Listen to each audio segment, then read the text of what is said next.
มาสูงค่ามาสูงพ่อแม่พี่น้องเขาผู้ถ่อมยน้องเขากูก็กูก้นค่าเมื่อในรายการจินแสในวันที่29/2/19ครับพบทบเขาสักคุเมืองดีและจินแสครับเอาข่าว2คนน้องก็ออกมาตรงตักพ่อแม่พี่น้องเขากูก็กูก้นค่าในข่าวยาม8 โมงกลางคืนครับรายการจินแฉในข่าวยามกลางคืน8 โมงค่ะกูวันเฮาขาดได้ครบทบกันค่ะเนาะเมื่อในก็เฮาคาอะไรห่างแฮนไว้ปุนตาเตทำอันเป็นตั้งหูตั้งหันตีจินแฉค่ะเฮาขาดได้ถามมีอยู่8 ข้อค่ะพ่อแม่พี่น้องเขาเฮาขาดถ่อมจ้อมกันค่ะเนาะก็ถ่อมจ้อมกันค่ะเป็นรองปื้นหูป้ายหันอันกับไก่เลยจินแสหงจุ้ยนะหงจุ้ยเปตังกาลาหัตถัดเปตังกาลาเคนะเพราะว่าหงจุ้ยเนี่ยเป็นหูกุฏิครับว่าหงจุ้ยเนี่ยนะเฮาคาในเมืองใต้เฮาก็เปิดว่าลองเจอบ่หาล่าเฮานั่นความใต้เฮาคาไปเลยเจอเนาะกว่าที่เลยก็กำนำเจอความมันลาดความมันจะไหนเลยพอเฮาคาเตมาหากำใต้เฮาหมังคอในเฮาคาไปหาหันห้ามไปเนี้ยเฮาคาหูติเจอคอเลยในก็ตัวเดียวในยอดเจอความไทยกะก่อนเมื่อนังปฏิหารในก็กำใต้เฮาติว่าเนี่ยเนาะสามผัดพิเศษสามผัดที่6จะไหนคุณธรรมจะไหนกำใต้เฮาติว่าเนี่ยครับเนาะเฮาขาก็ไปฮู้ครับเพราะว่าเจอพ่อแม่พี่น้องเขาผู้ถ่อมพี่น้องเขาอันฮู้หรือเฮาขาในก็แต้มปันมาอันเฮาขาลัดกว่าจะไหนเฮาขาห่มจมๆแต่ฮับเอามาลัดในรายการค่ะเดี๋ยวมาเจอในรายการค่ะเนาะมันหนังว่าคุณธรรมที่ว่ากำใต้เฮาเนาะแล้วก็ปฏิหารจะไหนค่ะเฮาขัดที่ว่าเจอคอเลยค่ะในกำใต้เฮาเพิ่งเป็นกำใต้เฮาค่ะเนาะโจกาไปเลยกำไทยก็เขาขอติดลัดกำไทยกับก่อนครับนะใจกำไทยกับก่อนเอาความไทยเตียนตีไว้ก่อนครับเนาะพอแม่พี่น้องเขาค่ะเมื่อในเขาขาดแต่ถามข้อที่1ว่าจินแสเอาปิ่งหยาหงจุ้ยมาจอยไรพอแม่พี่น้องเขามีฉังหลายค่าเนี่ยเนาะข้อที่1ข้อที่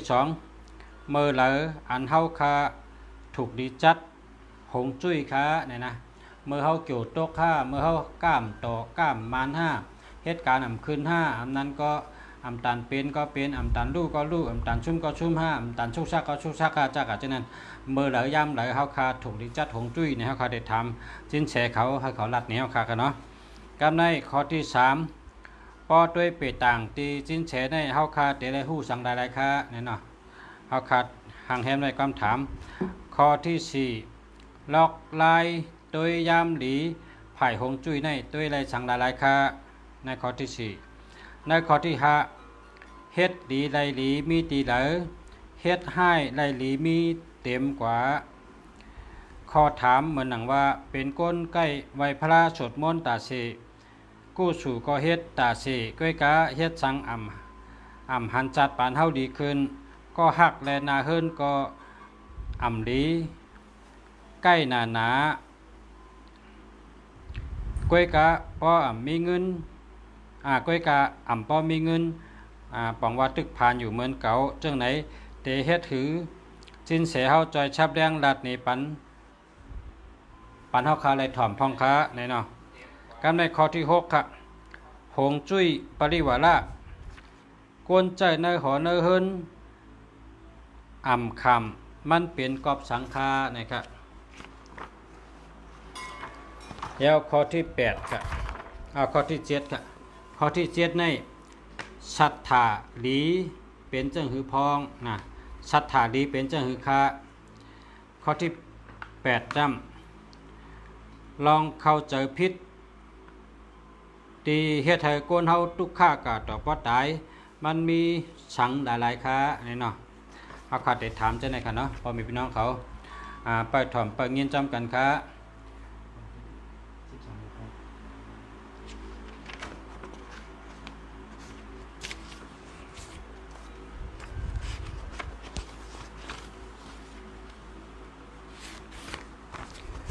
เอาครับผมมีพี่น้องเขาครับอันยามทำอยู่กูวันได้เป็นหัวคอแนะนำพอมีพี่น้องอ้อยดีเฮาผู้ถ่อมเงินเฮาเขากูคนค่ะในเป็นรายการจินแสเมื่อในวันที่29/10ออกรายการกูวันค่ะยามข่าวยาม8 โมงกลางคืนค่ะเนาะถามตอบกี่ปัญหากูลองเฮาแจงแดงค่ะเนาะเฮาคาเตมีหัวข้อถามอยู่เมื่อหนังกูวันค่ะอันได้ถามกูวันค่ะก็เฮาคากามถามได้เป็นอันเก่าอันตีจินเสร็จตอบมาได้เหมือนเจินเก่าเฮยวันค่ะอันตีเจ้าตอบได้เป็นข้อความเหมือนกูวันแต่ว่าความถามได้เป็นข้อความเก่ากูวันค่ะเนาะหัวข้อมีอย่างไรคะนะเมื่อพุกเป็นวันตูชัดอีสังละลายนำถูกแมนกันนะคะเนาะอันบอกว่าก้นอันเกิดปีจ้างก้นอันเกิดปีหมูก้นอันเกิดปีแปะก้นอันเกิดปีงูก้นอันเกิดปีไก่ปีลิงเจอนั่นปีเลยแมนกันในแต่ละชัดที่กับวันใดวันนั้นเนาะพอเฮาฮู้ว่าเฮาเกิดปีปังใต้ในคนปีปังใต้เนี่ยซ้ำติกับแมนตั้งปีเลยเนี่ยเนาะปีงูเนี่ยปีนักกาเนี่ยปีเงือกเนี่ยอันนี้เปิดถ่อมได้กันเนาะจินเฉยเดรัดกูวันค่ะวันใดหลุดชัดที่วันใดหลุดชัดที่จังหือเนี่ยเนาะแล้วก็เมื่อพุกเป็นวันทัดอีสังเนี่ยก็เป็นทัดน้ำ5ทัดดิน5ทัดลม5ทัดไผ่5ทัดคำ5จะในกองเจ้ารัดกูวันค่ะเนาะกำในข้อที่3มันหนังว่าเมื่อพุกในเฮาคาโลเซอร์โคสีสังก้นอันป้ออยู่ลีนั่นน่ะเปิดห้องไปอยู่ลียุบย่อมจังนะก้นป้ออยู่ลีนั้นก็ก้นถัดใจตกอันว่านั่นก้นถัดใจตกในมันจังว่ามันมีแห้งตาเตสืบเฮ็ดอันที่เป็นว่าคัดใจอันว่านั่นมันเมียนะตีนโอนมือโอนถัดใจก็ตกนั่นน่ะเปิดห้องว่าถัดใจตกหนังหือแลถัดใจเขาเตขึ้นเต็มลงขึ้นมากขึ้นนั่นนะนั่นก็แลไปอยู่ดีเฮาค่ะป้องเปลี่ยนเฮาแต่ขึ้นขึ้นแข็งแห้งขึ้นมากขึ้นจังนั่นน่ะแต่ได้ใส่เสื้อสีหางในวันมาพุกจังไหนก็ถามกูวันตอบกูวันค่ะทำทางคองเพราะว่ามือพุกในข้าเฮเปิ้นมีเมตตาที่เฮาเนี่ยนะเพราะข้าเฮเปิ้นมีเมตตาที่เฮาเมื่อหนังเฮาแต่กว่าจู้เปิ้นนะเฮาเปิ้นมีเมตตาที่เฮาเนี่ยเฮาทำโดใส่เสื้อโคโลใส่เสื้อสีอีสังในเฮาขัดถามกูวันอันนี้ก็จินเสร็จตอบกูวันนะพ่อแม่พี่น้องเขาก็ถามว่าก็ใส่เสื้ออันตีจินเสร็จลาดแล้วก็กว่าหาได้ก็กะหาเงินกะหาการงานกว่าหากินหาย่ำหาโจกหาลาบกูเมียวก็เจออะไรกูตีค่ะเฮาหลุดเจอแพทเท่ายันเอาก็เจอไว้แพทเท่ายันก็กำไตเฮาว่าคือค่ะ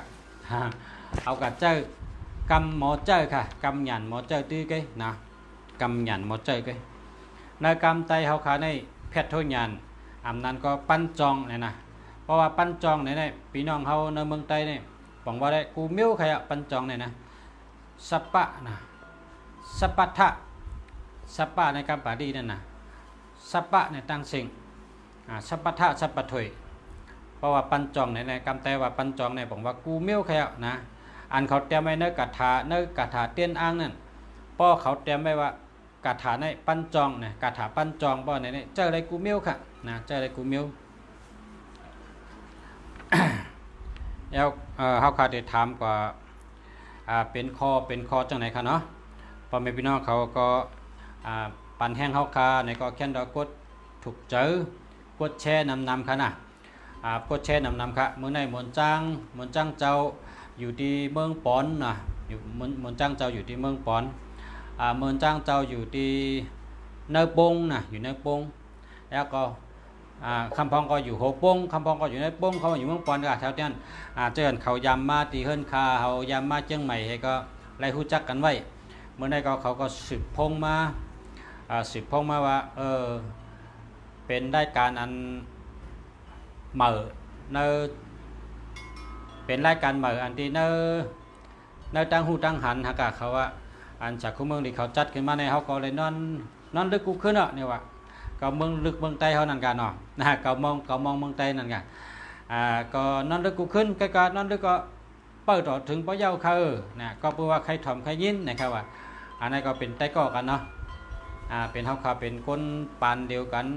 เขาได้เรียกเรือเฮาขาค่ะอายุได้เรียกเรือค่ะใกล้ๆเขาก็อยู่ฮู้จักกันทั้งเฮาขามาถึงเนี่ยเขาโทรมาว่า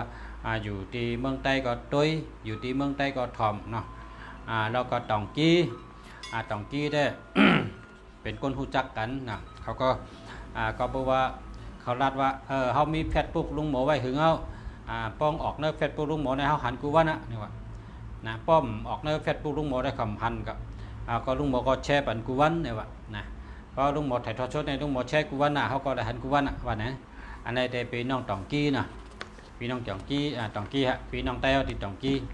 ปีกายเขาก็เมื่อหลีตองกี้ค่ะเมื่อหึงค่ะเนาะเมื่อหลีเมืองใต้เมื่อหลีหลายตีหลายตั้งค่ะ ก็ได้ว่าเป็นความอันปันแห้งใจเฮาคาชูเจ้าปันแห้งใจเฮาคาก็ห่มจมๆกะก็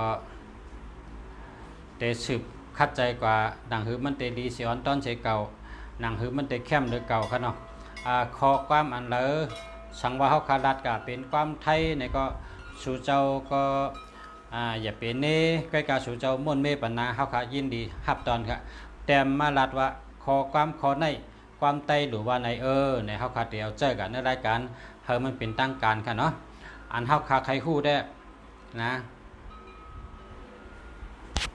อันคัดเจออันเฮาเข้มหรือเก่าเนาะ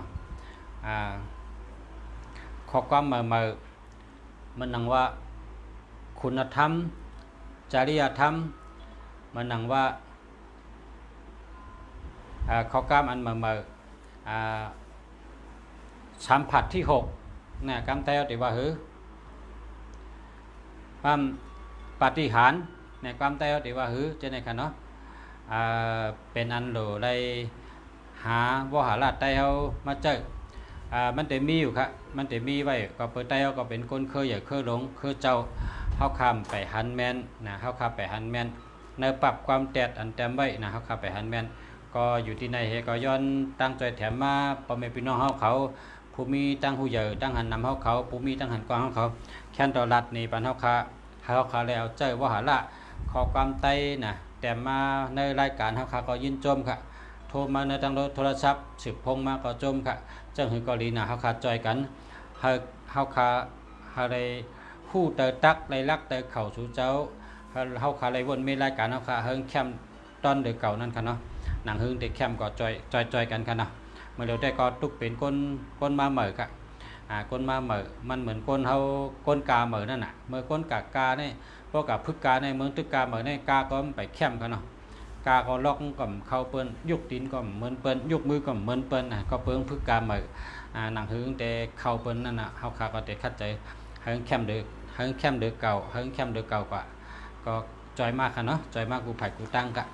ลองอันเฮาคาดัดไปแคมนะเจ้านั้นก็เฮิงแคมเดือเก่านะก็เป็นตั้งหู้อันอยู่กึกในเมืองก้นเฮาค่ะลองไปต่างกาลาเนี่ยมันจังเฮาค่ะเนี่ยก็จะไปต่างมหาปกแต่งนะมันจังเจ้าเฮาเจ้าคู่หมอลงเจ้าก้างเสือนะเจ้าก้างเสือเขาเจ้าเฮ็ดไว้จัดที่ชราญานมันตั้งหน้าตั้งหลังเจ้าไหนเลยว่าปอตวยแต่กัดเตะๆค่ะคนเมื่อก่อนเขาเจ้าแต้มไว้เมื่อป่นมา4 ปากปีปลายนั่นมันตึงมาแมนต่อถึงตัวเลี้ยวในเลยว่ากัดเตะๆนำกัดตั้งแขนเขาเจ้ากัดเตะๆแคมเตะๆเจ้ากังเสือว่าไว้ว่าปอเมื่อนามาแทงศาสนาตกถึงในปีศาสนาปีในเนี่ยว่าก้นในตีนั่งเสอุบกันยุ่มโขกว่าตั้งก็กลมโฮเสกว่าไปอยู่ที่ใดก็กลมโฮเสนั่งยุ่มโขอุบอยู่ก็เลี้ยวเมืองใต้และเมืองไทยนั่งเสอุบกันก็ยินเมืองใต้และเมืองเขตนั่งเสลีกันก็มีมันจะว่าไว้จังไหนค่ะในกรรมกับถูกเจ้ากังเสือนะฮะนะในหมักกระทาเจ้ากังเสือว่าไว้ว่าก้นในเหมือนหนังก้นยองว่ะกว่าก็เลี้ยวก็โขกว่าก็เลี้ยวก็ยุ่มช่ำแมนเอาดีๆค่ะเมื่อเลี้ยวในก้นเจอพงในค่ะนะก้นนั้นเจอมือถือเนี่ยเจอพงเนี่ยเพราะเขานั่งก็เลี้ยวในมังปอกโขก็เลี้ยวมังปอกไข่ก็เลี้ยวมังปอกยุ่มก็เลี้ยวค่ะนะเฮาคาตั้มบ่นแมนว่าพงได้ปอมากค่ะเมื่อก่อนเมื่อป่นมา4 ปากปีปลายนั้นมีเจ้าคู่หมอใต้เจ้าหนึ่งชื่อห้องว่าเจ้ากังเสือนะครับมันเจ้าเตรียมไว้ในปรับดิค่ะว่าศาสนาปีในก้นในเตยุ่มโขไปตั้งก็กลมโห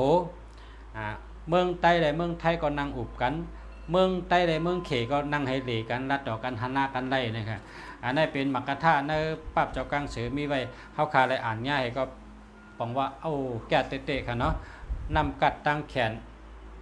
ปลายว่นออกหยันปิญญาเจ้าเฮาเจ้ากลางเสือนี่เจ้าคู่หมอลงเจ้ากลางเสือนี่แก่เตะๆค่ะบ่เป็นเขในเปิ้นห้องเทพเจ้ากันนะคะนั่นบ่เป็นเขในห้องเทพเจ้าค่ะในเมืองเขในตั้งเสียงในเทพเจ้าในมี6ปากค่ะก็กาเปิ้นเลิกอันมีโตเตอันมีปอเตเมเตเกิดที่วันเดินในเปิ้นเหลียวในเปิ้นเลิกก็ดู3ปากเจ้าค่ะนะ3ปากเจ้าเทพเจ้าเนี่ยพอเหมือนเมืองใต้เขาก็เทพเจ้าเนี่ยเหมือนจังว่าเจ้ากลางสือจังได๋ก็เป็นห้องเทพเจ้าคุณ3ล้อเก่งต้องแนวเป็นห้องเทพเจ้าขยะนะเจ้าขุนยีก้อยคำจังได๋เป็นห้องเทพเจ้าเจ้ากลางอย่างก็เจ้าสือขันพระมหาราชาจังได๋เป็นเทพเจ้าขยะนะเพราะว่าเผอหมอปันเป็นลิ้นเผอหมอปันเป็นปุนปันแนวโกไก่ค่ะละโกไก่เอาก็หันจูงเขาเทพเจ้าในเปิ้นนับถือนะเมืองไทยในเปิ้นเฮ็ดเอาลิชิงเนี่ยเป็นเฮ็ดมาแคมกันเดียวเอาเป็นไม้ก็ได้เอาเป็นดินก็ได้เอาเป็นอีสังก็ได้เฮ็ดมาห่างเขาเจ้าโกไก่นะหลู่ต้านไวๆช้าๆเนี่ยเขาจะได้เป็นเทพเจ้าค่ะนะเอาค่ะเฮาค่ะก็อุปมานำเอาก็เพราะนั้นก็ย้อนผิดปังจินเสียค่ะมาพบพ่อแม่พี่น้องเขาค่ะ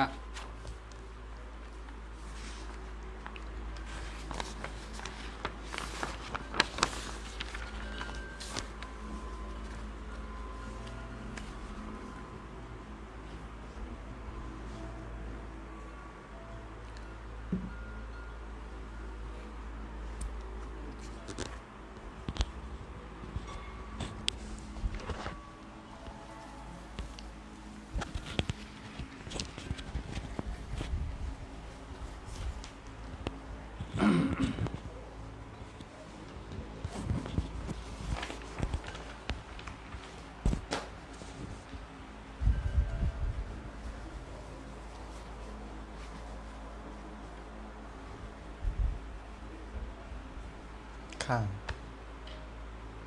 โอเคปิดแบบนั้นปิดเดี๋ยวเขาออกมาตำไหนมาตัวจำกันครับนะไอ้หิมเนี่ยนักช่วยกันให้โอเคพี่น้องชัดอีกแล้วเนาะพี่น้องเขียนมาแต่ไรฮันของคู่เมืองดีในอันนี้สวัสดีครับแมงกะลาบากูตันไทยsaya nak ni kong baca ong nek pantang dat lan nai baca satu ong nai มาสงขลาคู่เมืองดีครับมาสงขลาปอเมปีนอกอวยกอหลีผู้ถ่อมยินเขาตั้งหมดตั้งเสียงค่ะเมื่อในเขาสินเสเตียวน้ำหูลีน้ำกัดน้ำแข็งลีป้ายปิญญาลีเอามาตอนพอเมปีนอกอวยกอหลีผู้ถ่อมยินเขาตั้งหมดตั้งเสียงค่ะเมื่อไหร่อ่อนกันประถ่อมยินด้วยค่ะเนาะเอาค่ะมาสงขลาได้เป็นรายการสินเสค่ะพอเมปีนอกเขาค่ะขอแนะนำพ่อแม่พี่น้องอ้อยดีผู้ถ่อมพี่น้องเขากูก็กูกวนขา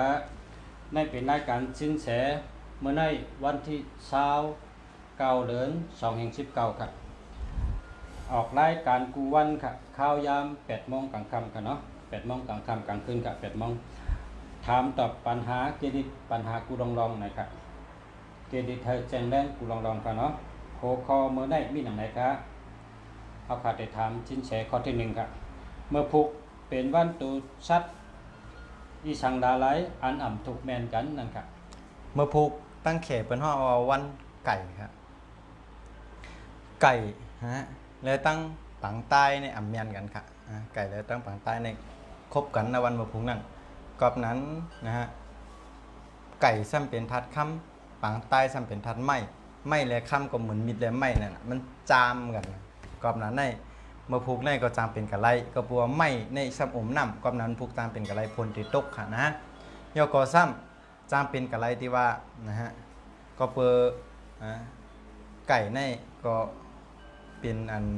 ซบแหลมไว้แล้วก็เป็นอันป้อใจลำมากกว่าห้องกระตักทั้งวันกอบนั้นเมื่อพุงในก้นจังเป็นโพก็ดีเป็นเมฆก็ดีนะเป็นเมฆกับปลาไหลเดี๋ยวเป็นเมฆครับจังว่างกับมองบอกก็เป็นคนใจเขาเมื่อพุกก้นแต่ขี้ป้องขี้หลาทั้งวันครับคุณมือดีอย่างอินก็ป้องอย่างอินก็ขี้อย่างอินก็แน่อย่างอินก็หลาอย่างอินก็วากับนั้นพุกก้นตีย่อยก้นตีซบน้ำครับก็พุกเป็นวันไก่นะฮะกับนั้นตัวสัตว์อันดีหรืออะไรมีสติในวันเมื่อพุกนั้นมีตัวสัตว์อันเป็นไก่และตัวสัตว์อันเป็นปีปางใต้นะฮะพอเกิดเป็นปีไก่พอเกิดเป็นปีปางใต้2 ปีในหรืออะไรมีสติใหญ่ๆนำค่ะเนาะกำชบกำปากก็เตลีค่ะมีจังหนาไหนครับอันอ่ำเมียนกันในวันเมื่อพุกนั่นค่ะเอาค่ะไว้ชัดที่ชอบความเนาะเอาค่ะเอาค่ะกับในวันความถามข้อที่2ครับวันเมื่อพุกในเป็นวันธาตุอีสังครับเมื่อพุกในเป็นวันธาตุค่ำเล็กครับธาตุค่ำเล็กอันว่าเป็นธาตุคำเหมือนสายคอนะถ้าคำเด็กมันจะกับเตี้ยมันจะกับพันเอาเปียอะไรก็เอาโชว์เลยก็กำนั้นเนี่ยเมื่อพุกนั่นเป็นวันทัดคำเล็กเมื่อพุกนั่นก้นตีทัดคำเล็กนั่นมันเป็นรองหางลีกำนั้นในเมื่อพุกในปกก้นเฮ็ดหางเลยเข้มเดียบมดเธอในก้นตีขี้ตีเน่กันตีวางกันเหมือนวันนั้นจะเป็นวันตีย้อยที่สุดแล้วนะเมื่อพุกเป็นวันย้อยนะกำผาแล้วก็เป็นวันตีก้นตีสูงแต่ตีนิวยอร์กมันผู้ก้นตีแต่งห้างพาง5อันนั้นก็ตีออกเขาออกขึ้นหน้ากวาดจุ้ตั้งเหล่าก็ยาวนะตีสูงนุงสูงยองคำว่ามีเจอตีไข่ตาสนักค่ามีเจอต้นตามีเจอไข่ตาแล้วก็มีเจอตีไข่หอยสายคอมีเจอไข่ใส่แหวนมีเจอไข่ใส่ไข่วีโฮดีๆมีเจอไข่ใส่คู่หมาก็ปุ่มพูมันเป็นวันก้นยองงานนั้นมาพูในก้นในสูงยองนะฮะแล้วก็มาพูป้อเพอย่ายองก้นนั่นก็ตีเมื่อหนังมินขึ้นกลางเฮานั่นครับครับวงพุกได้เพราะใครเผอลืมเฮาในหรือยองเขาก็เต็มลืมเฮาเมื่อพุกได้เป็นวันทัดคำเด็กครับครับกันในความถามข้อที่3ครับ เมื่อพุกถูกดีเฉยซื้อโคสีสังฆะปอกวนเจือนทัดแห้งเจอตกแลป้าอยู่ดียุบย่อมจะนั่นครับเมื่อพุกถูกดีใส่สีขาวครับสีขาวสีเงินเฮอสีค่ำเฮอจำได้กันเลยค่ะแต่กล้วยกับสีขาวได้หาง่ายเลยเพื่อนเนี่ยค่ะสีขาวค่ะคุ้มมะลิค่ะครับคำถามข้อที่4ครับเมื่อพุกถูกดีใส่เสื้อโคสีสังเพราะเขาผีก้นตั้งไหนมีเมตตาฮักเขาค่ะเมื่อพุกถูกดีใส่เสื้อโคอันเป็นสีล้ำสีสอมสีผ้าอันนั้นเป็นห้อสีน้ำเงินนั่นค่ะเตลีค่ะครับก่อนถามข้อที่5ครับเมื่อพุกถูกดีใส่เสื้อโคสีสังฆะเพราะเขากล้าอ่องขายมันมีฉุนมีลับกล้าขายมีน้ำแมดน้ำต้นน้ำแมดน้ำต้นนะครับเมื่อพุกถูกดีใส่เสื้อโคอันเป็นอันที่เขาว่าเสื้อโคในอยู่ที่ปรีใหญ่ยันนะฮะเขาเตียวโค2ก็อะไรปัจจเมียก็อะไรมันจะกล่าวว่าเสื้อโคกล้วยนะฮะเมื่อพุกในใส่เสื้อโคอันเป็นสีเหลืองค่ะสีกำหมอกมักคือสีกำมักคือกำนั่นค่ะสีกำตัวนั้นนะฮะแล้วก็ตั้งสีของค่ะสีเหลืองสีกำสีของเตลีค่ะเมื่อพุกนั้นครับความถามข้อที่6ครับมือพุกถูกดีออกหอออกเฮินกว่าจู้ไผ่ตั้งไหนเพราะเคยผีสังสัตว์ก้นฮักมีเมตตาในห้องค่ะเมื่อพุกหลูกว่าจู้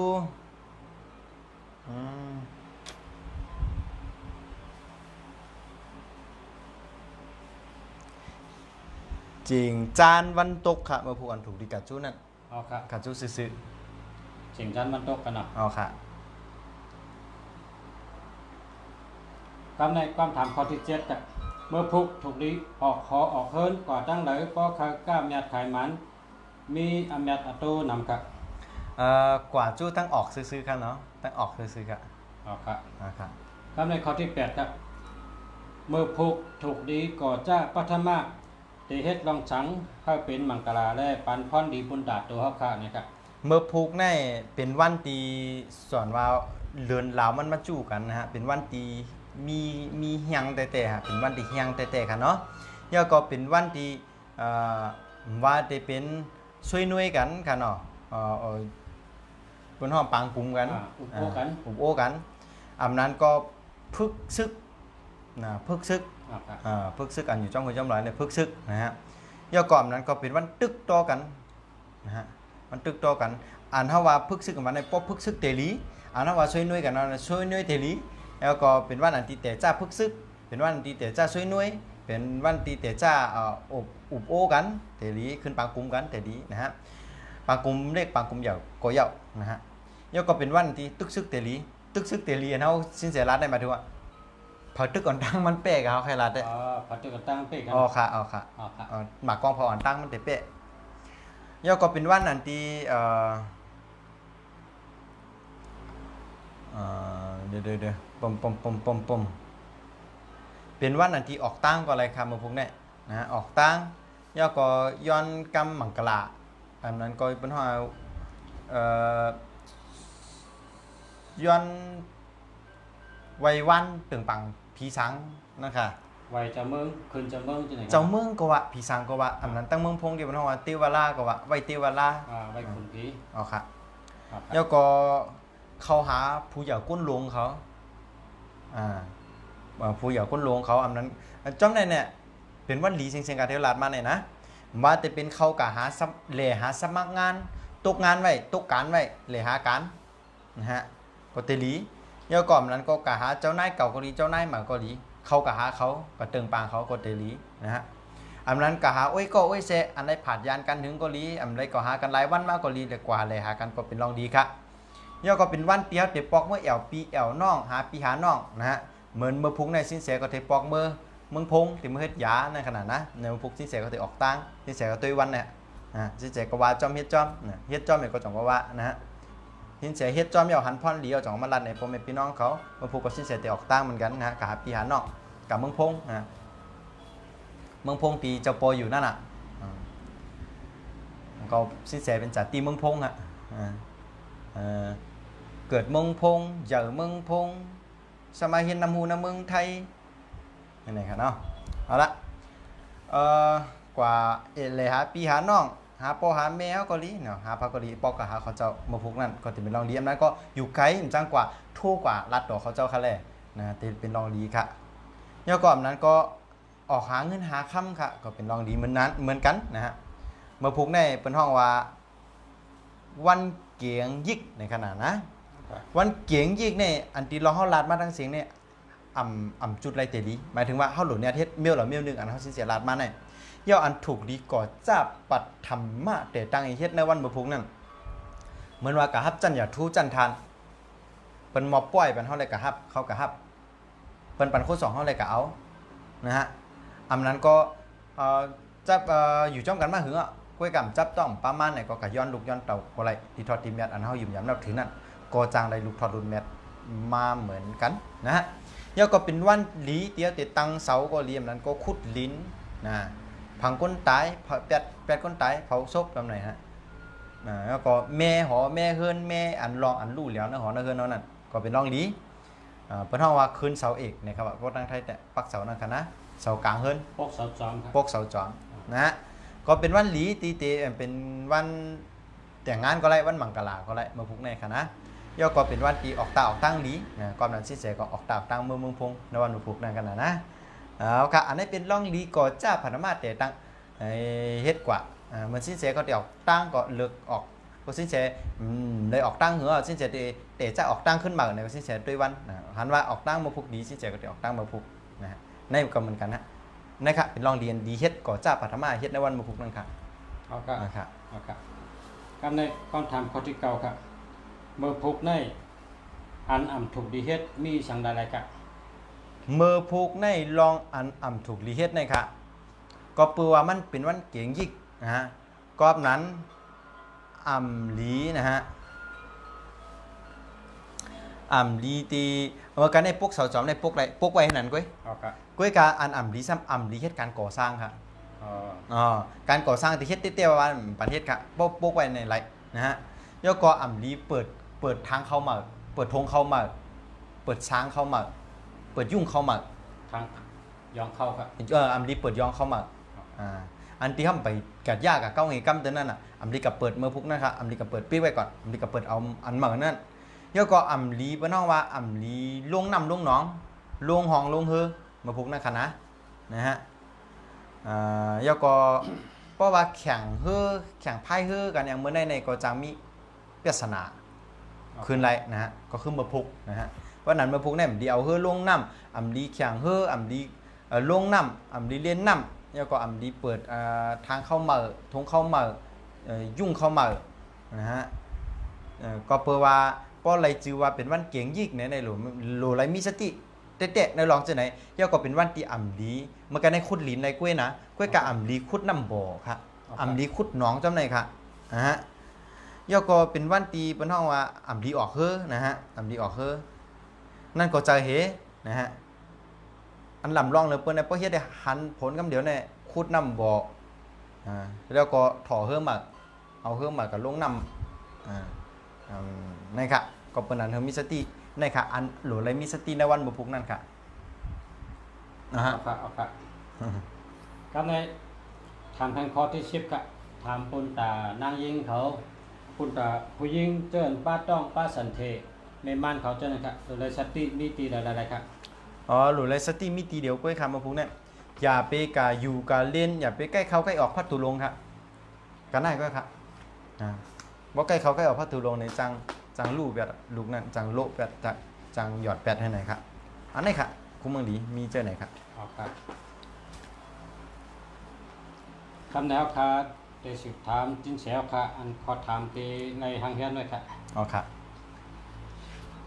ข้อที่หนึ่งครับจินเสียวค่ะเอาปิญญาหงจุ้ยในไรมาจอยพ่อแม่พี่น้องเขามีสั่งหลายๆครับมีเจอไหนครับเหมือนหนังว่านะฮะการเลือกตีเปิดห้องว่าทำเลในขนาดนะการเลือกตีเปิดเสียงเปิดล้านเปิดตีเขาเปิดเสียงมาเปิดล้านมาเขาก็เลือกตีง่ายไปเปิดนะเขาชื่อตีเขากับชื่อตีหมายว่าเขาชื่อในเขาโปรแกรมเขียนเป็นห้องว่าเป่าเขาโปรแกรมไทยกับห้องว่าเช่าโปรแกรมไต้ติห้องว่าเจ้าแค่กันฮะเตกะเจ้าเปิ้นมันจังว่ามันมีตีเอาเตกะเจ้าตีกันในนะฮะเปิดเสียงเปิดร้านค้าร้านขายเปิดคอมพานีเปิดทางก็เยาะอำนั้นก็เฮาเตซื้อตีลิ้นจำแน่เฮาเตซื้อตีลิ้นอำนั้นก็เตซื้อหอซื้อเฮือนอำนั้นก็เจ้าหอเจ้าเฮือนจำแน่นะเจ้าหอเจ้าเฮือนก็ตั้งไทยมีค่ะลูกเนาะฮะเปิ้นเฮาขาดหอขาดเฮือนนั่นกันนะนั้นก็ขาดตีลิ้นจำแน่พอกับกะเลยลองตีลิ้นว่าตีเฮือนว่าจำแน่เนี่ยเตเปิดเสียงเปิดร้านมาว่าเปิดเสียงขายโคมาว่าเปิดหน้าการเหมือนแล้วก็นี้เนาะจอมในค่ะสินเสกับจอยอะไรมีลองรัดเนี่ยลองหนึ่งว่ามีพอสั่งเข้ากับตัวในเพจสินเสขนมเมื่อสินเสอะไรเป็นมุนเจ้านั่นก็สินเสอะไรกับจอยอะไรกับจอยอันพี่น้องเขาตั้งกำนาจอยพ่อแม่พี่น้องเขาเป็นคนไทยครับเนี่ยเป็นคนไทยเป็นคนไทยอยู่ที่นางรองมุนค่ะอยู่อีสานมุนค่ะเนาะก็เลยกับจอยเขามีเงิน 30,000 บาทค่ะเอามาปั่นสินเสตั้งตัวเขามี 30,000 บาทนั่นน่ะเอามาจ้างสินเสเอามาเชิญสินเสนะฮะกาตัวสินเส15,000ก็การลดการล่ากาอย่างก็พิมพ์ 30,000เนาะค่ะกันกามากับพักสินเสก็เลยกับตัวไปต่างปะเนาะถูกเหตุการณ์มิ้วในสินเสก็ว่านาเฮิรนในจ้าบะพวกเปิดเสียงกันในเหลียในก็สินเสปั่นด้วยมือวันย่ำดีมันเขาเองก็คือเขาเฮ็ดเพราะว่าเขาเฮ็ดในรูปชุ่มไหนก็จัดปันเขานั่นชุ่มก็เปิดเขามีเงิน 30,000 บาทนั่นน่ะฮะก็เปิดสินแสยุ่มย้ำนำกัดอันที่สินแสอะไรเฮ็ดมาเลยจัดฮงจุ้ยเป็นเขานะฮะจัดฮงจุ้ยเป็นเขากูวันไหนคะนะฮะเปิดเขาเปิดวันที่1นะหลังเปิดเสียงวันที่1เนี่ยก็เขาได้เงิน 30,000เขาขึ้นเนาะนะอะไร 30,000แล้วก็หลังจากนั้นก็ได้ 30,000มากูวันเข้าตั้ง30 วันในไปป่นนะมีคนมาติดต่อกับสืบแฟรนไชส์เป็นว่านะขนาดนะให้กับขยายสาขาเนี่ยเขาก็ปรึกษาเขาถามสินแสก็เลยรับว่าเฮ็ดอะไรอะไรแล้วก็กูวันเลยครับ1แฟรนไชส์เขานั่นค่ะ150,000เงินไทยค่ะเนาะ150,000เงินไทยแต่เหลียวในผู้ไล่ข่าวมือว่ามากเลยค่ะเนาะเขาโทรมาให้จอมเนาะจมเลยให้เขาว่าโอ้หมอปนในปฏิพันธ์ลิฟต์แต่เดี๋ยวในเดือนนึงในเงินเขาบัญชีใน 2-3 ล้านเป็นตีเรียนเขาอะนะเงินไทยค่ะนะขยายสาขาในแต่เหลียวในมี15 สาขาอย่างไหนครับ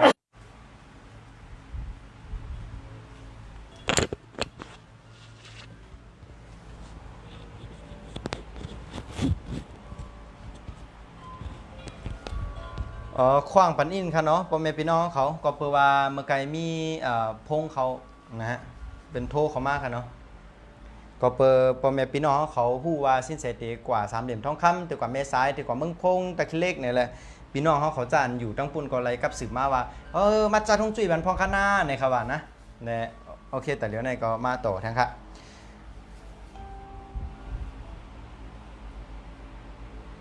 นะฮะกำใน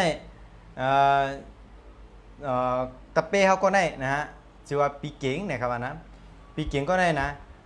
ผมปวนในมีเงิน30,000เหมือนว่านะมาตึงปางสินเสกับเจ้าทงจุ้ยปันกับเจ้าทงจุ้ยปันเย้านะก็เพิ่มมีตั้งหยุ่มย้ำสัทธาเฮ้แล้วก็เฮ็ดกับจอมกูลองนะฮะแล้วก็เขาเฮ็ดนาการกูปองในป้ากินโผใกล้ค่ะมียิ่งก็ได้ป้ากินโผใกล้โผในซอมอู่รถนะฮะเขามี2หลอกเก่าเหมือนห้างรัวสินเสก็กับเจ้าทงจุ้ยปันเย้าแล้วก็วัตถุเฮ็ดกินกันเจ้าไหนไหนเนาะเป็นชมตำร้านชมตำโคกเยอะๆครับชมตำโคกยักษ์ณนางรองนะครับว่านะสินเสก็เลยลงไว้ในเฟซถูกครับเพราะเขาด้วยนะโทรกับถามด้วยก็อะไรครับตัวเต้มันนะฮะกูวันไหนครับจากดีเขามีเงินก่อนสุดท้าย30,000 บาทกูว่าในเงินในบัญชีเขาในหมื่นล้านเป็นความลับกูกะ2-3 ล้านอะไรในเขาบัญชีกูเลือนเขาว่านะแฟรนไชส์เขาในเปิดกับ15แฟรนไชส์ว่าอันที่เขากับเปิดมันเนี่ยอำเภอเหรอใน1แฟรนไชส์กันนะในกับเปิด15แฟรนไชส์บอกว่าเปิดอะไร15อำเภอนะภาคอีสานนะฮะกำไรซ้ำแฟรนไชส์แล้วมัน150,000ครับว่าล้าน5ในทีกี่ค่ะอันไรเนี่ยเย้าไรแทงก็คืออันจ้องมาแหลมไปกับตั้นเปิดกันปันเตอร์เนี่ยยังมีแทงตั้งนำครับว่าในเขาโทรมาให้จอมกูว่าในสินแสก็ผมจะว่าเย้ากันนั่นก็เขาก็ยังส่งเงินมาปันจ่ายครับก็เพื่อเขาโจมนะครับอันนี้เขาลองห้องจุ้ยกำนั้นคนทนหนึ่งเนี่ยเพราะเตะหาตีเปิดแสงเปิดล้านตีขายเตะกับหาแสงล้านมาเตะหาตีขายโคมมาเตะคาดเฮิร์นมาเตะคาดตีลิ้นเฮ็ดกินการสีลองอันนั้นคาดตีลิ้นซื้อตีลิ้นจำไหนนะฮะแล้วก็กะเตะเฮ็ดโกดังว่าเฮ็ดอย่างจำไหนอันกับไก่เลยตีลิ้นตีอยู่ตีเศร้าทั้งเสียงเนี่ยในเชิญสินแสคันเลยนะฮะยากอเตอะไรมีเงินมีคำเหมือนก่อนจือว่าปีเก่งในขนาดนะ40 ล้านในมีในบัญชีกูวันนะครับคอทุน2ก็เหมือนจึงว่านะเขาเลยเฮ็ดกับเย้าตีอยู่เขาเลยเฮ็ดกับเย้าเสียงขายคู่เขาจำไหนขนาดนะกล้วยกาซ้ำวางหมอกกลุ่มจับวางน้ำตุกน้ำผู้เร่งบ่อปลากลุ่มจับไว้พัดลมไว้แอร์กลุ่มเมียนตีไว้ตู้เก็บเงินกลุ่มเมียนตั้งจำไหนก็ผิดปังสินแสคันเลยนะฮะสินแสก็ติดกับวางปันมันเมียนตีเมียนตั้งเหมือนหนังว่าดีเพราะเป็นเฮือนก้นก็เหมือนหนังว่าอันที่ลุยน้ำ5 อ่างน้ำลุยในขนาดนะแล้วก็อันนั้นก็เปิ้นฮ้องว่าบ่อปลาบ่อปลาคาบอันนั้นเนี่ยนะบ่อปลาน้ำตกอันนั้นก็น้ำปรุงขึ้นอันนั้นก็อันหมักหินอันเปิ้นไปอันหมักหินอันเปิ้นขึ้นสะเทียนในใกล้ครับเป็นตีไปคาเล่นเนอะที่เราตั้งอันล่างนั่นต้นหมอกหลัวปลูกตั้งเหลาจำไหนพัดลมแอร์หลัวใส่ไว้ตั้งเหลาจำไหนเนี่ยตัวเก็บเงินหลัววางไว้ตั้งเหลาจำไหนค่ะกะทีวีโซฟาตู้เย็นกูลองอันกับไก่หรือจำไหนเนี่ยเชิญสินแสค่ะแหละสินแสจอยไรค่ะยอดแทงอันสินแสจอยไรเนี่ยเหมือนหนังว่า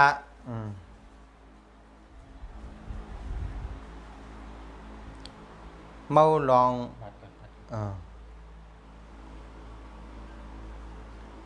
กับเขาบอกมึงเบียด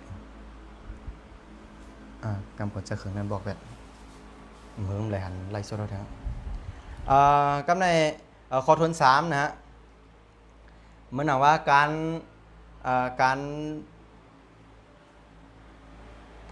รปรับปรุงการไต่แบบนั้นการวนแม่อันนั้นก็การเหมือนจังเฮือนเอามีเอาไข่โตกับแทงไข่โตกับตั้งหน้าตั้งหลังตั้งคางตั้งใส่ผักใส่ปากกวาก็เอานะเขาไข่โตกับแทงอันนั้นก็เขาไข่เฮือนเก่าตีอยู่เก่าเลยไข่รีโนเวทไข่ปนห้อรีโนเวชั่นปนห้อมาไข่ปิ่นเฮือมันเป็นแหลกลายเหมือนตั้นขึ้นกับอันหมากเอาตีอยู่เก่าก็คือแหลกลายเฮือมันเป็นเหมือนอันหมากแบบนี้นะฮะเยาก็ซ้ำเหมือนจังว่าพักตูมันในตัวตั้มตั้งเหลอพักตูป่องหรือใส่ตั้งเหลอกุ้ยนะฮะนาเฮือนหรือเอาไหวกับตั้งเหลอนะฮะเขาเหตุการณ์เจ้าไหนเขาเป็นก้นเจ้าไหนเนี่ยเฮือนเรามีกันได้ก็มีคนยิงหลายก็คนใจหลายก็นะฮะเยาก็ปล่อยเฮือนหรือไว้หลายห้องน้ำหรือไหวจู้ตั้งเหลอจำไหนนะฮะเยาก็ห้องเหลอในถูกเดียวตั้มวางไว้ตั้งเหลอก็เหลอพ่อแม่ลูกหลานหรือเอาไว้ผักตั้งเหลอผู้มีหรือนอนห้องเหลอจำไหนขนาดนะเยาก็สีเฮือนเขานะฮะอันนั้นก็สีแสงคล้ายขั้วหรือตาจื้อนะฮะเยาก็เขาติเฮ็ด ห้องเฮ็ดเขาเฮ็ดพักเขาได้นะฮะเขาก็หลัวไว้ผายตั้งเหลอนะฮะนั้นก็การตีเขาติดตั้มตู้ทีวีว่าเฟอร์นิเจอร์ว่าจำได้ตู้นางเรียนว่าจำได้เพื่อเอาอันตีเป็นรองมังกรเข้ามาจูนหอนะคือเอาติดเลยถูกตั้มถูกดีบ้างชื่อในจำได้ปรึกษาสินแสกันเลยเชิญสินแสกันเลยนะฮะเอาละกำไรซ้ำเหมือนหนังว่าคอทนสีคณะคอทนสีเพราะว่าเขาทบเพมีเปริศนามีปัญหาต่อเนื่องใกล้ ใกล้ๆเป็นปัญหาใกล้ๆมีปัญหาใกล้ๆมีเปริศนาอ่ำเย้าอ่ำไหวอ่ำเสียงอ่ำสุดจำได้ไหวเสียเขาย้ายเขามาอยู่ที่หมักมาอยู่เสียงขายโค้งหมักเมืองปนเขาอยู่กันนะขายดีแก่เหตุการณ์ดีแก่ก้วยการมาอยู่ที่หมักว่ากล้าขายก็ไม่พอใครแค้มดีนั้นก็ลองเฮ็ดลองสร้างก็ไม่พอเหมือนใจก็หือนะฮะเขาย้ายเขามาอยู่ที่อยู่หมักเย้าโอ้ไปอยู่ดีก็ยบย่อมย้ายเขามาอยู่ห้องหมักเย้าหน้าการก็เพราะเหมือนเจอจำในเนี่ยกูลองจำในขันนะบัดจะเป็นหน้าการสร้างล่างเงินคำรุดลัดดีตั้งหักก็ล็อกแรกๆเพื่อนเอาว่ามันคอกแคกกันนะฮะเอาไปอยู่ดีก็ยบย่อมจำในเนี่ยหลังวายสีเข้ามาอยู่ที่เหมือจำในเนี่ยเขาอันนั้นก็เขามาอยู่เสียงขายโค้เหมือกลมโป้เลยขายโค้หน้าการกลมโป้หลีเก็บเงินกลมโป้อยู่จำในเนี่ยเชิญสินแสกัดด้วยกันเลยนะฮะกำไรซ้ำทัดกับทางนะคอทุนหาเหมือนเจ้าว่าจัดฮงจุ้ยประจำปีจัดฮงจุ้ยประจำปีจัดฮงจุ้ยประจำปีในหลีจื้อหือในเหมือนเท่ากับกฎสุขภาพประจำปีเท่านั้นนะฮะกฎสุขภาพประจำปีกฎป้ายอยู่กฎท่านช้างป้ายอยู่ดีประจำปีเขาว่าปีในกับกฎรูปตั้งไทยเป็นมีกันนะกฎสุขภาพประจำปีว่าเขาอยู่ดีกินบันเป็นจื้อในเขากฎเขาหันก็แต่อะไรยาตันหายนะฮะอย่าไว้ตันหายเพราะว่าเขาโกรธเจ้านั้นเนี่ยก็ป้อมเปลี่ยนมากก็หาหยับกำนั้นในจัดฮงจุ้ยประจำปีฮะปีละเชิญสินแสกัน1 ปอกอะไรตีเฮิรนนะฮะให้จื่อมันเตลีหรือสิออนต้อนหรือเสเก่านะฮะแล้วก็คอทนฮกค่ะคอทนฮกในสินแสก็ยังปันสินแสก็ยังฮับตึงปังในการเป็นที่ปรึกษาเนี่ยฮับคอตึงปังพ่อแม่พี่น้องเขาบอกว่าจะเป็นการเฮ็ดห่วงเฮียนการเฮ็ดจ้องนะครับเนาะเพราะใครถามขนาดเพราะใครถามนะฮะถามกันไปเพราะใครถามอันการเฮ็ดกาดการเฮ็ดเมียนก้นการเฮ็ดตีเผาก้นตายเฮ็ดป่าเหี่ยวสร้างแข้งกันเลยนะฮะอันนั้นก็ป่าเหี่ยวเก่าเลยตีใหญ่ป่าเหี่ยวหมักนะฮะอันนั้นก็พอเป็นก้นแขกก็หาวันดีๆพังซบปอปู่เมียาปอมหวานปอเขาเมย์เขาปีเขานอกเขาจำนั่นอันตายกว่าจำไหนก็อันนั้นก็มันเก่าก็อะไรใครเมตาสีหมักทำไรใครเมหมักใครดีหรือเก่าเทสจื้อเนี่ยปรึกษามาอะไรค่ะหกขอหน่อยค่ะอันนี้ค่ะคู่เมืองเหรียญตีพอเป็นไรในเขาลาติแกมก้อยพออยู่ในหกขอในก็ปรึกษาสินเสียเลยค่ะโทรมาค่ะเลยกับสืบมาค่ะเอาค่ะกันแล้วค่ะถามข้อที่2ค่ะเขาเถอะเขากับบอกก็ในยัง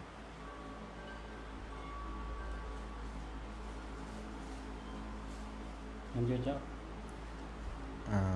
ยุดเราจะเดี๋ยวเขากับบอกกันเกิดกันเขียนมาจะไหนเนี่ยมันจับมันเลยหันเขาแทง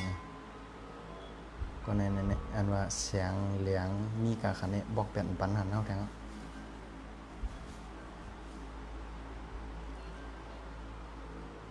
โอเคเอาครับคุณมดีถามมาค่ะเอาค่ะเมื่อไหร่อันเฮาคาฮู้ว่าถูกดีไรจัดฮงจุ้ยนะครับเอาค่ะ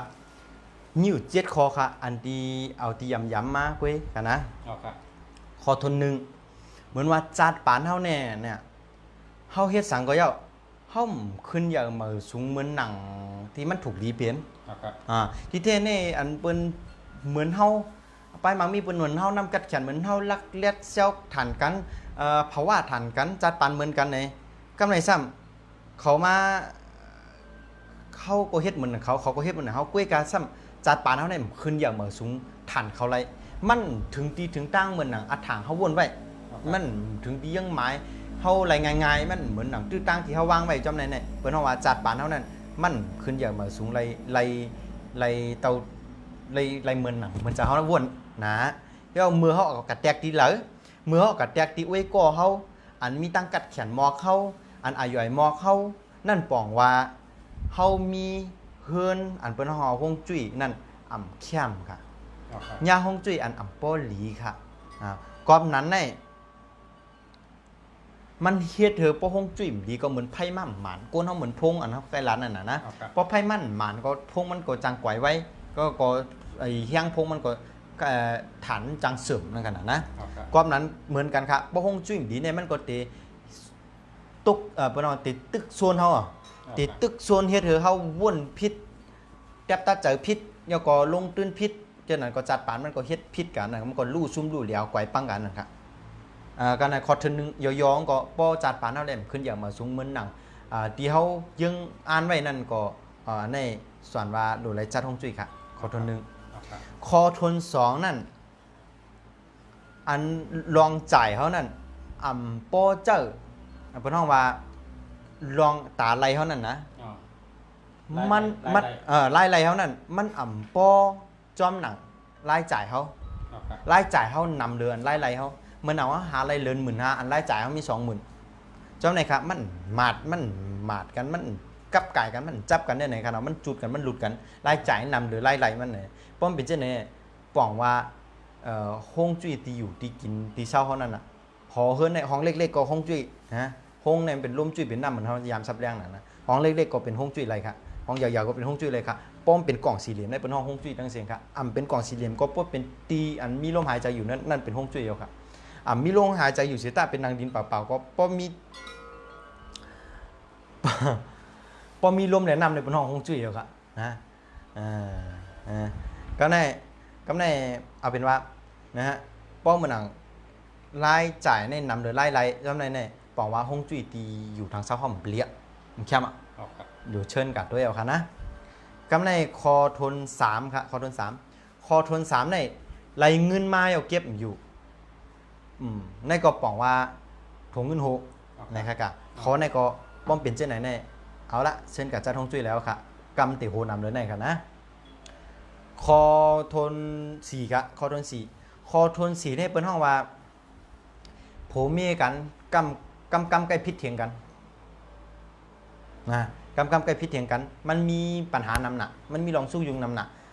มันมีเปียสนานำหนักจำได้เนี่ยอันนี้บอกว่านะฮะฮงจุ้ยมันดีเลยมันเฮ็ดให้คนเอาขอในเฮือนเฮาเนี่ยเจอก่อมดีป้ายวนก่อมดีชุบก่อมดีอักย่างตั้งยามการเฮ็ดการสร้างก่อมดีก่อนนั้นมันฮงจุ้ยมันเฮ็ดให้การในเส้นตั้งที่มันหมั่นแม่นก่อนนั้นแล้วมันจะมีปัญหาขึ้นมาจังไหนนะฮะแล้วก็พอฮงจุ้ยดีในเตอยู่ในเตเฮ็ดคืออันเป็นเฮาว่าเลือดลมเฮาเนี่ยมันเพ่งเพราะเลือดลมเพ่งในโตซ่าก็เตมีนะฮะต่อซาจากพิษจากป้อจำในก็จะมีลาทางอินก็พวกเข้าหูกันจางพิษจางเทียงกันจางมีลองชบความต่อกันนะฮะย่อก็ยังบอกว่านะฮะป้อฮงจิ้มดีในเป็นชื่อในจางมาย่าเกาคนหอนะเฮิรนย่าเกาชื่อในผัวจางกับจับเมียตั้งนอกเมียจางกับจับเหมาตั้งนอกอันนั้นลูกเขาก็จางกับติดเกมจำในก็เป็นกับอะไรเหมือนกันนะฮะจำในครับข้อที่4เนี่ยป้อมเป็นเช่นไหนในหลวงไรจัดฮงจุ้ยเอาครับนะฮะมาข้อที่5ครับข้อที่5เนี่ยลูกหลานเฮาหรือความนะฮะเอาใจใส่ในลองเฮียนลองการเฮียนก็ตกเตรียมอันนั้นนะแล้วก็เจ้าก็นะฮะขี้ข้านเฮียนลีกแล้วก็กัดสนใจเรื่องพงระหว่างว่าหยาบนะฮะแล้วก็กัดสนใจเรื่องเกมนำหนักก็สนใจลองตั้งหักนำหนักก็สนใจเรื่องพงนำหนักก็สนใจลองสืบคู่ลองเทคโนโลยีลองคู่นุ่งคู่ยองลองอันที่มันเจอกับไก่เลยลองเขาเฮียนนั่นนำหนาจำในเนี่ยเป็นห้องจุ่มดีครับนะฮะยังมีเทียงค่ะเหมือนว่าคอทน6ค่ะนะคอทน6เหมือนว่าป้ายอยู่ดียบย่อมนะฮะป้ายอยู่ดียบย่อมเพราะกับเหมือนเขาลัดมานะว่าเมื่อเขาอยู่ที่เก่านั่นเป็นฮังอันนั้นก็เขาอยู่ที่เก่าแล้วของกล้วยกายย่ายตีย่ายตั้งไข่คู่ของนักเรียนอีนะวายนั่นหลังจากย่ายคู่ของอันนั้นก็ย่ายไม่อยู่เนี่ยย่ายไม่อยู่ที่หมาเกาหลีอยู่ที่เก่าแล้วย่ายคู่ของอินเกาหลีอยู่ดีกินหวานมาเข้าตั้งหึงกินก็กินยาก็ไม่ต้มยาก็ไม่แค้นจำได้นะฮะฉีดยาก็ปังจำได้นะฮงจุ้ยกับฮงจุ้ยมันดีครับนะก็เปิ้งอะไรกับเปลี่ยนพลังงานเนาะก็ ความนั้นในเชิญสินแสจัดฮวงจุ้ยค่ะแหละก็ติเขียนขึ้นมาเขานะฮะข้อทน7ค่ะเหมือนหนังว่าเฮ็ดนาการนะนาการเฮาเฮ็ดนาการทางเขาจะเปลี่ยนนาการแล้วเปลี่ยนแนวเปลี่ยนทางเฮ็ดก็คือก็หนังมันติขึ้นอย่างเหมือนสูงเหมือนเปิ้นนั่นก็มันป้อมถึงที่ยังใหม่เพราะว่าจำได้เฮาว่าดีเฮ็ดกูตั้งลองแล้วที่มันติเฮ็ดกับจุตียังใหม่เลยไว้ๆนั่นมันก่อมกับจุยังใหม่ไรไหนมันลู่แปดมันกวายแปดมันชุ่มแปดมันขึ้นแปดมันย่างแปดจำไหนไหนเชิญสินแสจัดฮวงจุ้ยค่ะแหละนะฮะอันนี้ค่ะคู่เมืองหลีอันที่เฮ็ดเมื่อเราเขาหลุดจัดฮวงจุ้ยมี7ข้อจะไหนครับตีแก็บครับ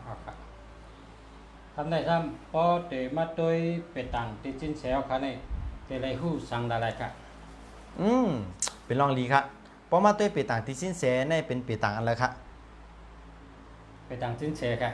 ไปต่างกะลาหาทานครับเนาะไปต่างกะลาหาทานเอาเพราะเป็นไปต่างกะลาหาทานในที่แน่ๆในโหลไรมีปีเกิดโหลไรต้องค่ะนะต้องปีเกิดเดือนเกิดวันเกิดข้าวยามเกิดจะไหนเขาเพราะต้องเสียในจังหวัดมาตัวไปต่างกะลาหาทานเลยครับนะฮะเพราะมาตัวไปต่างกะลาหาทานทำตีหู้หังไหนตีหู้ว่า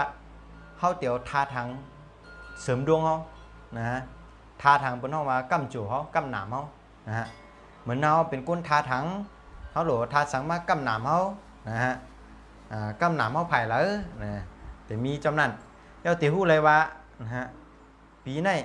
หลีจื้อหือให้จื้อหือนะฮะข้าในถูกเฮ็ดกินการหังเลยตีขึ้นอย่างมาสูงนะจำได้ตีหู้ว่าข้าได้หลูไว้เองตีลีเฮ็ดตู้จื้อหือเลยตีหือป้ายมักมีเข้มดีเหมือนเปิ้นนะฮะยกอสินเสก็ติดตอบข้อถามกูลองอันเคยหู้แทงหิมโจมงกันเนาะเพราะด้วยโจจัตตาไปต่างกะลาถ้าติเลยหู้หังในติเลยหู้ว่าเพี้ยกึ่งกลางเฮาติญานั้นมีรองหังพอหู้เฮาติเลยเวไลติเลยมีสตินะแล้วก็พอเป็นตั้งห้าก็มือที่3นั่นติเขามาขิงแล้วอันเปิ้นบ่นให้คิดให้อาจำให้ต่อเฮานั่นติมาไผ่แล้วขิงแล้วนะฮะติเลยจี้ตังติมันปางแจงแรงเสือปันนะอันตีตุ้ยอ่ำพันจอมนั่นนะฮะป่องว่าติเลยตุ้ยถึงอันลองอันที่เขาเตะยุ่มดีกินหวานในปีเหลือเลือนเหลืออันเขาเตะยาในตัดซื้อเหลือลายเก๋มีไว้จื้ออันตึงเด็บป่อนะอันตึงเด็บมาตั้งนานในเหลือนนา5เหลือนเหลือจำไหนปีนา5จำไหนนะฮะว่าไปอยู่เดียวในมันเตะตื้อเคิกตีเหลือในปีเหลือเลือนเหลือตื้ออันเหลือตัดซื้อเหลือเป็นจื้อลายเก๋มีไว้จื้อในเตะไรหู้ไว้เตะไรเวไรนะฮะยก็เตะถูกไรหู้ว่าเพราะว่าเขาเทศกันนะเทศกันจอมกุนโกเหลือเตะการจมกุนจื้อหือเตะกล้าขายจมกุนจื้อหือเฮาเตะเอาผัวมีเตียวกุนจื้อหือจำในแต่ไรหู้ค่ะนะฮะอำนั้นก็เตะกล้าขายจมกันในเตะตื้นย่อมกันในเตียวกุนจื้อหือแล้วพอเฮงกล้าขายจมกันแล้วพอขึ้นอย่างเหมือสูงจำในนะเฮาเตียวเปิ้นมาเป็นลูกน้องตาแป้มนะเฮาเตียนกุนหน้าตาจื้อหือกุนเอาเกิดลูกวันจื้อหือเนี่ยจำในเฮาเอามาตัวนี้เปลี่ยนต่างกะลาทาเตะหู้ไรเฮานะเอาเตียวมาเป็นลูกน้องตาแป้เฮาจำในมันเตะซื้อโยห้ามันเต็มซื้อโยว่ามันได้โกดเลี้ยวว่ามันเตะเหตุการณ์ไรเลี้ยมันมีน้ำกัดแขนมีจำไหนเตะไรหู้นะเตะไรอันดีเตะไรเวเปิ้นเฮาว่าเงื่องเวกำจับตัวสินเสียในว่าเงื่องเวเพียเขียนเขาจู้ลองหลีถอมไว้ทางกะ2กำเงื่องเวเพียเขียนเขาจู้ลองหลีป้อพระฮู้จักสินเสียหรือฮู้จักกำขอหน่อยค่ะเงื่องเวเพียเขียนเขาจู้ลองหลีนะฮะเอาค่ะคงดีเอาค่ะเพื่อเป็นต่างที่สินเสียเตะไรหู้จำไหนค่ะเอาค่ะทำได้ถามข้อที่4ครับลอกลายตัวยามหลีไผ่หงจุ้ยในตัวใดสั่งใดครับอ๋อค่ะเฮาสินแสก็ตัววันยามหลีว่าจะเป็นเตเปิดเสียงใหม่5เตเปิดหน้าการใหม่5เตเปิดคอมมานีใหม่5อำนั้นก็เตคืนเฮิรนเหมือเสือข้างง่ามอำนั้นก็เตย้ายเข้ากับอยู่ที่อยู่เหมือ5จำในขนาดเนาะอำนั้นก็เตขึ้นจะเฮิรนเหมือเป็นเฮิรนเก่าอำนั้นก็เตเปิ้นเฮาว่าทำบุญบ้านนั่นขนาดนะนั่นก็ขึ้นเก่าแม่เปลี่ยนแล้วก็มือเทินหมักเลยติขึ้นมืออยู่หมักติปั้งหมุนเจ้าเขามาห่อจำไหนตัววันตัวยำมันขนาดนะให้ยาก่อนแต่ตัวว่าเขาวันเดียวเดี๋ยวซื้อพลาอันลีมาใส่ไว้ในเฮือนเขาแสงขายโคหรือมีพลาจื้อหือจำไหนขนาดนะตัววันตัวยำเนี่ยซื้อเขามาใส่ขายโคหลีอยู่ก้นอยู่เฮือนก็ขึ้นอย่างมาสูงจำไหนนะฮะยาก่อนสิ้นเสียก็ตัววันยำดีแต่จะเปิดหน้าลีเมืองนะฮะแต่เปิดวันเลยลีนะฮะใบหน้าจุดตั้งเลยเปิดใครไรลองหังใบหน้าจุดตั้งเลยเห็นอะไรเปิดคุดลิ้นในขนาดนะเดี๋ยวก็พวกสินเจก็ฮับด้วยวันยามดีแต่เตี้ยเตขึ้นเสา ปิ้นเอาเสาเอกขนาดนะเสาเอกเสาจอม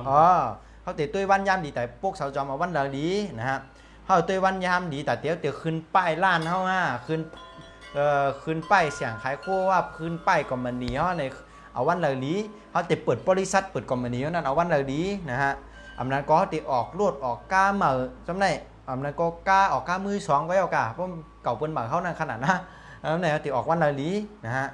แล้วก็เตยวันยามดีแต่เต็มมิงกะลาสองกันแต่งงานกันที่สิเลยแต่งงานกันแล้วนาเฮิรนเต็มมันกึมเหมือนนังถึงไม่เต้ายอด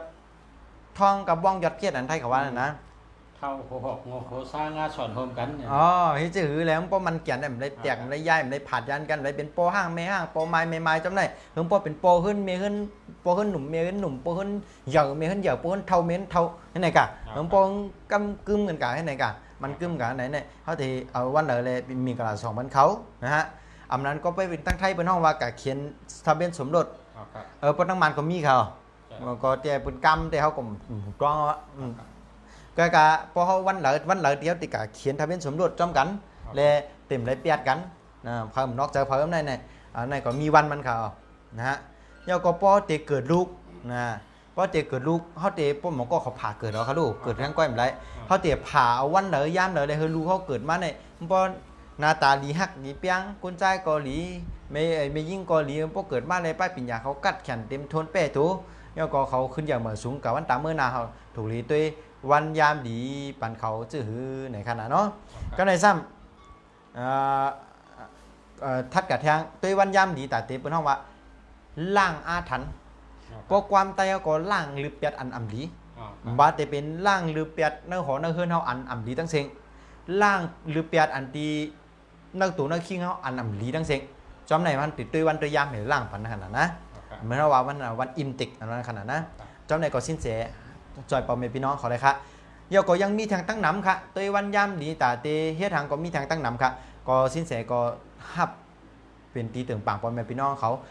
สิ้นเสียก็ฮับจอยหรือปอมเมพี่น้องเขากูลองอันว่าไม่ในตั้งเสียงแล้วอันไรว่าทางก็มีทางตั้งน้ำค่ะจำจงจำถามมาด้วยค่ะเนาะอันนี้ค่ะคู่เมืองหลีอันจอยปอมเมพี่น้องเขาไรนะฮะตั้งน้ำเอาค่ะทำได้ความถามข้อที่ขาดอ่ะปอมเมพี่น้องเขาค่ะมีคนถามมาว่าเฮ็ดดีไรดีมีตีไหลเฮ็ดให้ไรดีมีเต็มกว่าข้อถามมันหนังว่าเป็นก้นใกล้ไวพระสดมนตาเสกู้สู่ก็เฮ็ดตาเสก้อยกาเฮ็ดสังหันจัดปานเฮาดีขึ้นก็หักแลนาเฮิรนก็ดียิงยังใกล้ๆนาก้อยกาปอมีเงินหวังว่าตึกฐานเหมือนเก่าจังไหนเฮ็ดจังหือค้าสินแสเฮาจอยชับแดงปันให้พอมีพี่น้องเขาได้ทำได้ยินค่ะพอค้าอันตั้งสุดย้อนคว้างพระราตราสังขารและมุนเจ้าเขานับถอมยินกูป้าค่ะเนาะพอแม่พี่น้องเขาหมอถามหมอจุดหมอจี้สินเสียมันนะคะสินเสียก็ติดต่อปันอย่าไปไม่เจอกะพอมาถึงมือสินเสียแต่ก็แล้วก็ติอาณาเพกังหลังกังตั้งเจ็บก็ตึงเต็มไรตั้งใครตึงเต็มมีตั้งอันดีชันเปิดในตึงเต็มเปิ้นกว่าตั้งลีชันเปิงมังกรในตึงเต็มปอมีมากค่ะเอาในตัวก่อนตามเมื่อนาแต่พวกมายาสินเสียแต่มันตึงเตลีสิวันต้อนเลยสิเก่ามันตึงเต็มบางมุนตุนเต้าอยู่ลีกินวันกัดเย็นตัวกัดเย็นใจข้างผังมันค่ะนะฮะก่อนนั้นอันไกลคู่เมืองเดียวถามมาก็ใจอ่ะการไวพาราเกาหลีการเฮ็ดการกู้สู่เกาหลีมันจะว่าตีให้เธอจู่เฮาหลีค่ะนะฮะกล้วยกามันเป็นการเฮ็ดเธอเจอเฮากัดเย็นตัวเฮากัดเย็นว่าแต่เป็นพี่เขียนหังลองตุกค่าสังที่มันให้นั่นอันมันป่อมาในจัดปานเฮานั่นเฮาก็เต็มกับเจี๊ยบเต็มกับแสบเต็มกับย้อนเต็มกับห้อนเต็มไม้จอมมันนั่นค่ะมันตีการเฮาเฮ็ดการกู้ศูนย์เนี่ยตีเฮ็ดตูกัดเย็นเจอกัดเย็นเจนั้นกล้วยขามันจะว่าตีเฮ็ดเธอจู่ดีขึ้นมากค่ะอันนี้ค่ะขอตอบกำในเฮาแต่มีเปิงแตกทางว่าในอันที่จั่นคู่หลงเขาในปานเก่ามื่นนั่นซ้ำเลยลัดออกมาเป็นเปิงแตกซื่อหือไหนมีอยู่3เมียวค่ะนะมี3ข้อนะเมียวที่1เปิ้นห้องว่าจัดตาก้นจัดตาก้นในปองว่าการเฮ็ดของเฮานั่นก้วยมันเป็นหือในเหมือนว่าเฮามีนำกัดแขนซื่อหือเฮามีตั้งคัดเจอซื่อหือเฮามีนำกัดป้ายปิญญาซื่อหือเฮามีล็อกลายป้ายวนลองล็อกลายตีนมือเฮานั่นหมอกมือเฮานั่นมีไว้ซื่อหือ ว่าก็ป้ายวนตื้อตั้งเขานั่นมีไว้จื้อหือตีเยื่องหมายเขานั่นตั้มไว้จื้อหือย่อก็การเฮ็ดตัวของเขานั่นเหมือนหนังว่าเขาเฮ็ดจอมเขาเฮ็ดเขาเฮ็ดต่อเปิ้นอันเป็นก้นหิมหอมเขานั่นเพราะว่าเขาเฮ็ดหลีตีเปิ้นก็เตะฮักเขาเปิ้นก็เตะไข่จอยเหลือเขาเจ้าไหนคะอันไหนเนี่ยลองไหนมันวนแม่ไรปิ่นแม่ไรย่อก็พัฒนาต่อไรไข่อ่องมินลองเหรอนะก็กะคัดจากเนื้อลองนั่นหาตั้งหู้นำเนื้อลองอันนั้นเฮอมันพอเป็นผู้กัดแขนลงเหรียญแลดเชาเนื้อลองนั่นไรมันก็เตเพิ่มเข้ามาโอกาสตีเฮอเขากะจูตีเยื่องหมายเขานั่นในข้าวยามตีโจเขาเปิดนั่นขนาดนะเอาละก็ในมาคอทน2ในเป็นห้องว่าจ่าตาผ้าในห้องง่ายๆว่าโจนั่นเนี่ยนะฮะโจในเหมือนหนังว่าพลังงานของจักรวาลของเขาเนี่ยในแต่ละข้าวยามเนี่ยที่มันส่งเขามามีปฏิกิริยาในว่าจะเป็นตั้งบวกตั้งลบนะฮะจอมพลังงานในตัวเขาเนี่ยเมื่อเวลาเมื่อข้าวยามที่เขาตุ้ยปีต่างตุ้ยโจเขาเนี่ยปกติหู้เลยว่าเมื่อเหลอจะเป็นขาขึ้นมันจะขาขึ้นกันนะผาค่ะนะเมื่อเราโจขึ้นเมื่อเราโจได้ขึ้นเมื่อเราโจได้เป็นขาขึ้นเมื่อเราโจได้เป็นขาลงนะเมื่อเราโจได้เป็นขาขึ้นโจได้เป็นขาลงเขาก็ติได้พังติได้มิสติแห่กังไว้ลองอีสังก็นะฮะลองในเนี่ยเปิ้นห้องว่าเฮาหู้ไรกล้วยห้อมกับปิ่นแม่มันไรห้อมกับเปลี่ยนแปลงมันไรเมียวเตียวเฮ็ดไรก็คือว่าการตีเฮาวางตื้อตังเส้นตั้งของจัดป่าเท่านั้นนะฮะเฮอมันสวดหับกันตั้งจังหวะตีมันติเข้ามาถ้าฮู้ว่าโจลีเฮาก็หลุนเนียดเฮ็ดเนียดสร้างเฮิมปดถึงตีถึงตั้งยุดยั่งเฮอมันซุ่มข้าวยำเฮอมันเสียโอกาสนะฮะกวยกาว่าโปเมื่อละแลจู่เฮาญาตำบ่ต้องถูกชงนะฮะมื้อบ่ต้องจู่เขาข้อมือเฮาตึงเขาข้อนั่นมือจู่เฮาลีนั่นเฮาก็หลู่ไล่ตั้งอยู่เหนืออันเปิ้นฮ้องว่าอย่าไปผ้าหมาดนั่นขนาดนะตั้งอยู่เหนือความอันผ้าหมาดนะเพราะเฮาว่ามีสติละเอียดรอบคอบในการตัดสินใจในการเจ็บตัดเจอนะมีสตินำขึ้นแทงหลายซะหลายปูนนี่ไหนก็เฮาว่นหลายเปลี่ยนจังไหนก็ลองอ่านรู้ซุมมันก็ติเก๋ลงนะฮะเปิ้นฮ้องว่าการตัดสินใจอย่างก็หลู่ว่นหลายเปลี่ยนอีกนึงมันก็ลองการตีลู่เหลียวลู่ปังลู่ชุ่มนั่นก็ตีมีเกะนะฮะมาขอทน3เปิ้นฮ้องว่าจ่าตาลิ้นเนี่ยบอกว่าเป็นสิ่งแวดล้อมรอบตัวเฮานั่นน่ะที่มีผลต่อเฮาที่เฮาอยู่ในตีนั้นนะฮะอันเปิ้นฮ้องว่าฮวงจุ้ยลองในเฮาเปลี่ยนแปลงอะไรพัฒนาอะไรนะปรับปรุงอะไรนะฮะปิ่นแม่อะไรเหมือนว่าหลักการฮวงจุ้ยเนี่ยมันก็บอกว่ามันเป็นการเฮ็ดเฮอพลังเนี่ยเข้ามาในเฮือนเฮานำเข้ามาในภายโหนติชะในเจ๋งภายอันที่มันถูกรีบเข้ามานะฮะว่าได้เป็นลมเข้ามาภายตั้งอันที่มันถูกรีเข้ามาต่อเฮือนหลังนั้นน้ำไหลเข้ามาภายเฮือนอันที่มันถูกรีไหลเข้ามาเหมือนเปิ้นเอาน้ำเข้าเฮือนในขนาดน้ำก๊อกจำนวนขนาดนะต่อเข้ามาภายมันแม่นเสียงไพ่หลอดไพ่หรือไว้เฮืองจับหรือสีหังไว้ไผ่แล้วก็เฮืองแม่นนะสีหังก็เอาหน้าหัวหน้าเฮือนน่ะพามานก็มีสีค่ะดูหลอดไพ่ก็มีสีค่ะแน่ทีวีก็มีสีพัดลมก็มีสีจอมในเฮาไว้เฮืองแม่นเสียงค่ะดูลำโพงก็ไว้เฮืองจับตินะฮะเฮอสนามเมเล็กโลเขาเนี่ยอันมันมีความเคลื่อนไหวมีการเคลื่อนไหวอย่างนี้มันเป็นเกิดแรงกระตุ้นป้องเกิดแรงกระตุ้นที่ไหนเนี่ยเฮอมันว่าเฮอสมดุลยินหยางเฮออันที่ฮ้อนไม้เฮอไม้ได้กัดในมันเพ่งเป้งเป็นห้องยินหยางในมันเพ่งเป้งจอมไหนก็เพราะว่าอะไรจัดฮงจุ้ยยาวไหนตีเฮาอยู่นั่นเปิ้นฮ้องว่าอองตีเฮาอยู่นั่นค่ะกะมันก็ตีหางหลีหางเล่าขึ้นแต่ตัวโมเดิร์นเปิ้นฮ้องว่าตันสมัยขึ้นกับปันมาตัวมีเปิ้นฮ้องชีวิตชีวาขึ้นกับความไทยแต่มันแต่มีพลังชีวิตในเพิ่มขึ้นนะฮะมองขอกำไทยมาเอาละนะฮะเพราะเดี๋ยวลากอนไตก็จอยเขียนเขามาครับเส้นเสียกับลงเรียนก็คือนะฮะมันมีหลายเมี่ยวครับตีเฮาหลูเปิ้นเฮาพิจารณาอันว่านั้นเฮาเตียวหลูไหลวนนั่นนะฮะบาดได้เป็นชัยภูมิตั้งนอกนะฮะ อันนั้นก็ชัยภูมิตั้งในนะฮะว่าเอาตัวตั้งนอกตัวตั้งในย่อก็ตัวองศาทิศทางแทงว่านาเฮือนของไหวกับจูตั้งเหลอนาเสียงกับโค้งไหวจูตั้งเหลอมาตัวจั่วแทงอันมันไหวจูนั่นจ้องทอเขาจ้องกำเขานะฮะมาตัวข้าวยามอันตีจัดตีแม่ตีปิ่นตีไหวตียาตีเก้ามันนั่นว่ามันจ้องจับเขานะฮะจ้องเมียนเขาเพราะว่ามือเหลอนะฮะมันผสานกันมันป้องกันอะไรผ้าก้นและลิ้นเนี่ยเพิ่มเป็นอันนึงเหลียวไหนเนี่ยเฮือนเฮาก็ไหวเมียนผายจับมากำหนาเมาแทงข้าวยาเมาเฮ็ดก็ถูกเมียนไหนเป็นเพราะว่าผ้าโกนและลิ้นเนี่ยป้องกันอะไรเป็นนึงมาเลยไหนโกนอันอยู่เนื้อหอเนื้อเฮือนนั่นนะฮะก็เตมีจัดตาจัดปานตีมันเปลี่ยนกว่าเนื้อตั้งตีหลีขึ้นนะฮะมังปอกกาด้วยเปียต่างกาสลาวาจูอัมลีกวยกาโปกาอยู่นะเนื้อหงจุ้ยตีอัมดีแทงจาดปานในก่อนแต่ที่ขึ้นหยาบบางสูงนั่นเป็นรองหยาบเย้าเมื่อหนังเขาหอมมะลิมีเจอหรืออันดีๆมันนั่นซ้ำเอากาปลูกเนื้อน้ำปังหลายอันเป็นไส้ตั้งเสียงนั่นมันกอกปลูกซ้อมก็มันคืนไรคะเจ้านั่นคะการตีเขาตีเกยหงจุ้ยอะไรนั่นหลูไรพูตีหู้เต้ล่งเหรียญกัดแขนแล้วลองหงจุ้ยมันหนังสิ้นเสียเนี่ยก็เขากดตรงนั้นมันหลูมีข้าวยามในการตีเอาโหลเก้เนี่ยนะฮะกะวัดพลังงานว่ามังกรตัวแล้วพลังอันแล้วมันเข้านาเฮือนเฮา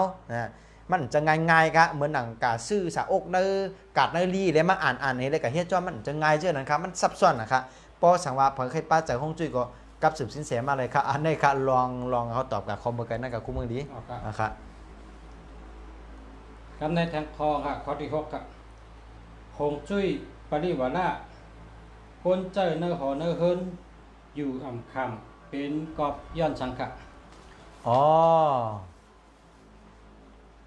อค่ะลองได้เป็นลองดีครับคุมรีถามมากก็เนอข้าวยามปีป่นมาหาปี10 ปีเนี่ยสินแสกับจ้าท่องจุ้ยในจอดเมืองไทยเมืองลาวก็อะไรกว่าครับเมืองมานก็มีครับเมืองมีกุฏิครับรัดในความลับของเปิ้นนะฮะในข้าวยามติสินแสกับจ้าท่องจุ้ยนั่นน่ะก็เปิดคนชัดเทมีตั้งหนำครับเนาะคนมีเงินมีคำแต่มีคำถามอยู่เสียครับถามสินแสเข้ามาเนี่ยนะฮะเพราะพอแม่พี่น้องก็ละใครฮู้ก็จะกดไลค์กดแชร์แบบนี้ครับเนาะจะกดแชร์แบบนี้ครับแต่ใครเนี่ยครับตีอุ่มเนี่ยตีลั่นเนี่ยครับเนาะจะกดแชร์แบบนี้ครับจะกดไลค์กดแชร์แบบนี้นึงในยามเขายามที่สินแสกับจัดฮงจุ้ยนั่นน่ะมีปมแม่พี่น้องเขาใกล้ถามราคาเป็นสัตว์เทนั่นนะสินแสก็เตอะไรมาอุบลันเนี่ยกันได้นะฮะสินแสก็อ่ำต้อนรัดทีแล้วนะฮะด้วยการซ้ำเดี๋ยวมาลันเนี่ยกันได้ครับเนาะเป็นว่านั้นพอใครฮู้ก็จะแชร์แบบนี้ครับเนาะ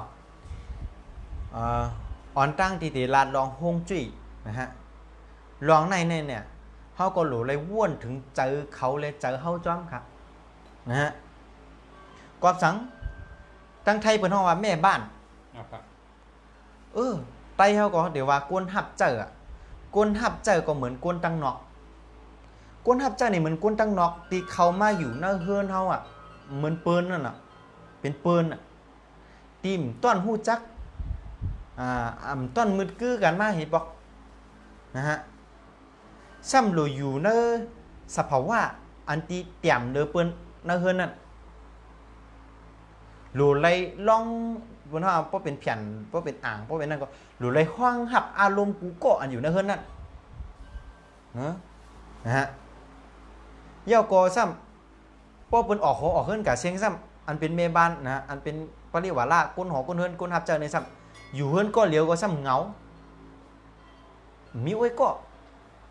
แล้วหรอมันก็เอาก็เหลียวแค่ขนาดไม่บางเงามีไว้ก็เพราะเขาออกเฮือนกับเสียงอันไหนก็เฮ็ดเขาหันว่าเฮ็ดเขาหันมีองว่าเขาติดตัวอะไรมีองว่าเพราะเฮือนใหญ่ตีมีเมบานหลายก้อเนี่ยตีมีก้นอยู่จ้อมกันหลายก้อเนี่ยเพราะมีปัญหาเขากำออกจะไหนเพราะมีค่ะเพราะเฮือนใหญ่ๆเนี่ยมีเมบานหลายก้อเนี่ยก้อยการสินแสก็ติลาดว่าอันดีมีปัญหาลองอันดีเมบานเขาออกในกระเป๋าเขาเลยอยู่ก็เร็วนะขนาดนะก้อยสินแสมีลองแต่แนะนำว่าจามตัวเจ้าไหนคะรู้เฮาลุ่มล่าเขาอันเป็นเมบานเขานั่นอันเป็นก้นหับเจ้าเขานั่นนะเฮาลุ่มล่าเขาเพื่อเขาพูดซึกเหมือนหนังว่าเป็นก้นในครอบครัวเขานะย่อก็คือความอบอุ่นเขาปันตั้งความสุขเขาปันตั้งเสื้อใจเขานะฮะ เหมือนเขาเหมือนเขารู้สึกว่าเขามาอยู่จ้อมเฮาเนี่ยมาอยู่จ้อมเหมือนหนังครอบครัวเหมือนเขาเป็นมาอยู่จ้อมเฮาเหมือนหนังมาอยู่จ้อมครอบครัวเหมือนเขาว่นว่าเขาผักชีวิตอาสาเขาในไว้จ้อมเฮาไรยากูวันนะเขาเตะเปอร์เขาต่อถึงป้ายลาวะเมื่อเราเจ้านายเขาเตะปอกมานะฮะเขาก็หลุดสอนป้านลูกเขาซ้ำสอนป้านลูกเขาว่าลูกโดดถ่อมกล้ามหน้าหลูกเขาลบปีเล่งเขาหน้าเหมื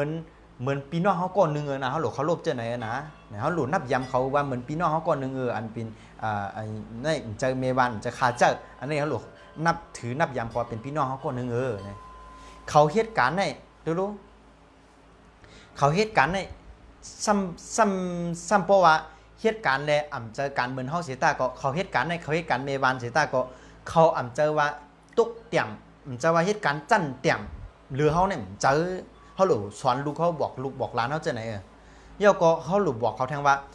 อันในเป็นปีนางเขาเป็นเหมือนหนังปีน้องเฮามาจอยการโปรการเมเฮาป้อมมีเขาในเฮาติหรือเฮียงว่ามีเขาในเฮาติลือเจอเฮาหรือสอนลูกสอนหลานเฮาว่าเจอไหนนะฮะเนื้อตังฮงจุ้ยก็ตัวอะไรเหมือนกันครับพอเนื้อตังฮงจุ้ยในหลังเฮือนในตั้งนอกเลยตั้งเนื้อก็เยอะนะฮะมันกับกายโดยปริวาระมันกับกายโดยลูกน้องนะกอบนั้นเนี่ยเฮาหลูคือมันมดเสืออย่าไปหกอย่าไปห้ามครับอย่าไปตูอย่าไปเนาอย่าไปเม้นนะฮะมีขยะก็ห่มไม่ดีๆนะไม่อยากเยอะเพื่อตองก็เอาเพียวดีๆนะฮะเข้มๆย่อก็อย่าไปมีอันตรงหนึ่งครับตั้งหลังในตรงหนึ่งมีอย่างครับเหมือนหนังเหมือนหนังพัดลมจำในขยะปีเอาไว้ตั้งหลังเฮิรนลีครับลูกน้องเตซื้อโยลูกน้องเตสอนหยาบปลาหยาบนะฮะย่อก็อย่าไปปล่อยไว้รับสิ่งหลังเฮิรนเนี่ยหรือเปิดไพ่เพราะเฮือไว้เพราะอยู่เฮิรนเนี่ยนะฮะกำในลองฮงจุ้ยจั่นสูงกว่าซ้ำเตมีทางมันเตมีเหมือนจังว่าสูตรในการคำนวณตำแหน่งของปริวาระประจำเฮิรนมันอยู่ตัดซื้อเหลือซ้ำเตมาด้วยทางว่าพลังเมียวเหลือตีมันเป็นท่าทางตีเขามาตั้งเจ๋งนั่นตั้งปริวาระนั่นยาวแต่เสริมมันไรจื้อหืออันในหลไรปึงสินเสค่ะนะจอยเฮอสินเสในกับกดทัดปันอินตีออฟฟิศในตีคอมเมดี้ในตีห้องงานในตีตับซึกในตีปางตึกในตีเฮิรนในตีหอในตีว่างในจะไหนก็หลไรจอยสวิตปางสินเสกับเก็บอันนั้นก็จงเตต่างเตเข้มดีมากค่ะอ๋ออันนี้ค่ะเป็นข้อตอบนั่นเข้มนะครับอ๋อค่ะเราต้องสินเสแต่มือพงแล้วเนี่ยอ๋อยังมีขอสุดท้ายนะครับอย่างป้อนี่เป็นรองดีได้ครับนะครับในเขาที่เจ็ดครับศรัทธาดีมันเป็นจังไงฟังครับ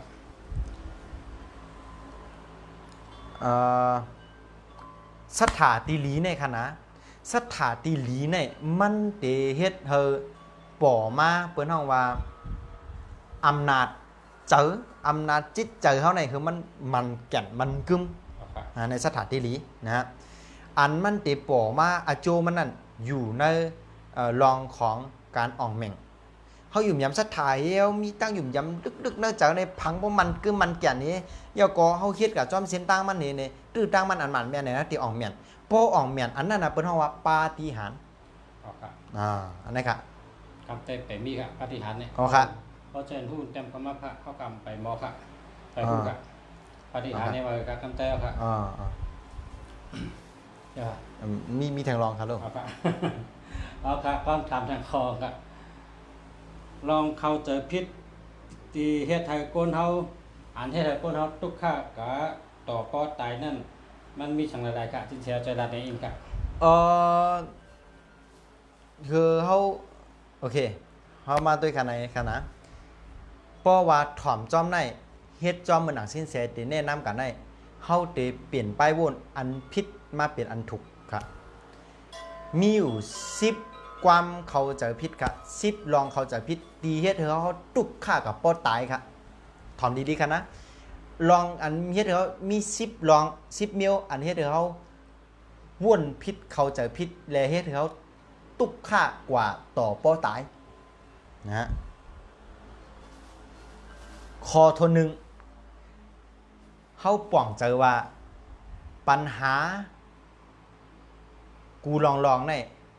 เฮาหลูกปฏิเสธมันครับกล้วยปฏิเสธในการไต้หวันมั่วพระฮู้ก็เขียนเข้ามากล้วยเฮาอ่ำป่องเจอว่าปัญหาในมันเป็นรองธรรมดากว่า ที่เฮาหลูเฮียนฮู้แล้วก็ยอมรับมันฮะอ่ำย่ำหักนะอ่ำย่ำหักขอโทษนึงว่านํเปลี่ยนกันใต้หมักลองเฮาป้องเพิ่นเฮาว่าเฮาป้องใจว่าปัญหาที่มันก่อขึ้นมานั่นมันเป็นรองที่เฮาอ่ำรับไรอ่ำยอมรับไรป้อมเป็นจังได๋เฮาติดตุกขนาดนะก้อยกะเฮาอ่ำป้องใจว่าปัญหาที่มันก่อขึ้นมานั่นมันเป็นรองธรรมดาก้อยมันเป็นรองที่เฮาหลูเฮียนฮู้เฮาหลูฮู้ไว้เฮาหลียอมรับไรข้อทน2เฮาป้องใจว่าตั้งมนซื่อนั่นเฮากว่าซอหาอะไรก้วยเฮาอ่ำป้องใจว่ามื้อแล้วก็เย้าเฮายังตีเฮายังตึงซอกหาลองตั้งมนซื่ออยู่นั่นเฮาตึงติมีวันทบยามันค่ะข้อทน3เฮาป้องใจว่าป้ายวนเฮานั่นเฮากุมกำไรเฮาควบคุมไรก้วยเฮาอ่ำป้องใจว่ามีเผอกุมกำป้ายวนตัวเจ้าเก่าไรนะก็เปิดป้ายวนนี่มันเป็นถาดเมลนึงมันปรุงแต่งคิดวนขึ้นไรเป็นสภาวะมันเหมือนหนังลิงนั่นน่ะ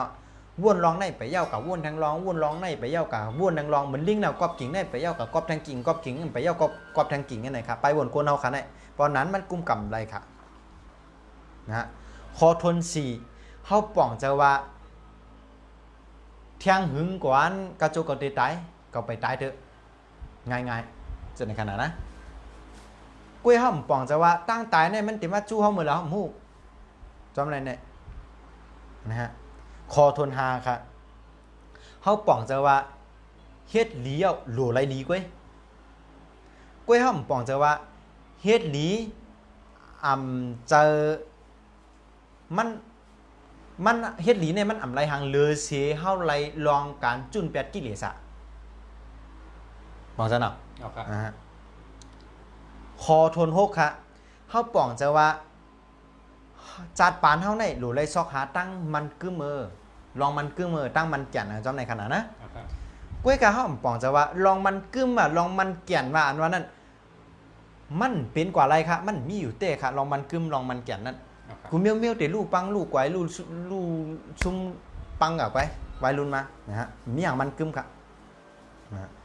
คอทน7เฮาป้องจะว่าเฮาหลีจอมเขาเย้าเขาตึงเตไรหลีจอมเฮาหลีต่อเขาเย้าเขาโหลไรหลีต่อเฮาอันนี้เฮาป้องจะก้วยเฮาป้องจะว่าเฮามีนาทีที่เฮาโหลหลีจอมเขาเฮามีนาทีที่เฮาโหลหลีบันเขาเฮาโหลหลีต่อเขาเฮาโหลเฮ็ดหลีที่เขาอันนี้เฮามีนาทีเฮามีปุนพรก้วยเขาติเฮ็ดหลีที่เฮาว่าเขาเฮ็ดหลีที่เฮาว่านั่นมันจะรองเฮาเย้ามันเป็นรองของเขาคอทน8ค่ะเฮาป้องจะว่าเฮาโหลนะซิมเฮาโหลรักษากูเมียวเนี่ยคือมันลีที่สุดกวยเฮาป้องจะว่าอันลีที่สุดนั่นมันมีโหลรักษามันเป็นกรรมลึกค่ะนะคนมีปัญญาเขาได้วนไรคอทนเก่าเฮาป้องจะว่าการอ่องเมียงซิมลองนั้นมันสูงสุดในภาวะจัดปานได้ก้วยกำจะเฮาซ้ำป้องจะว่า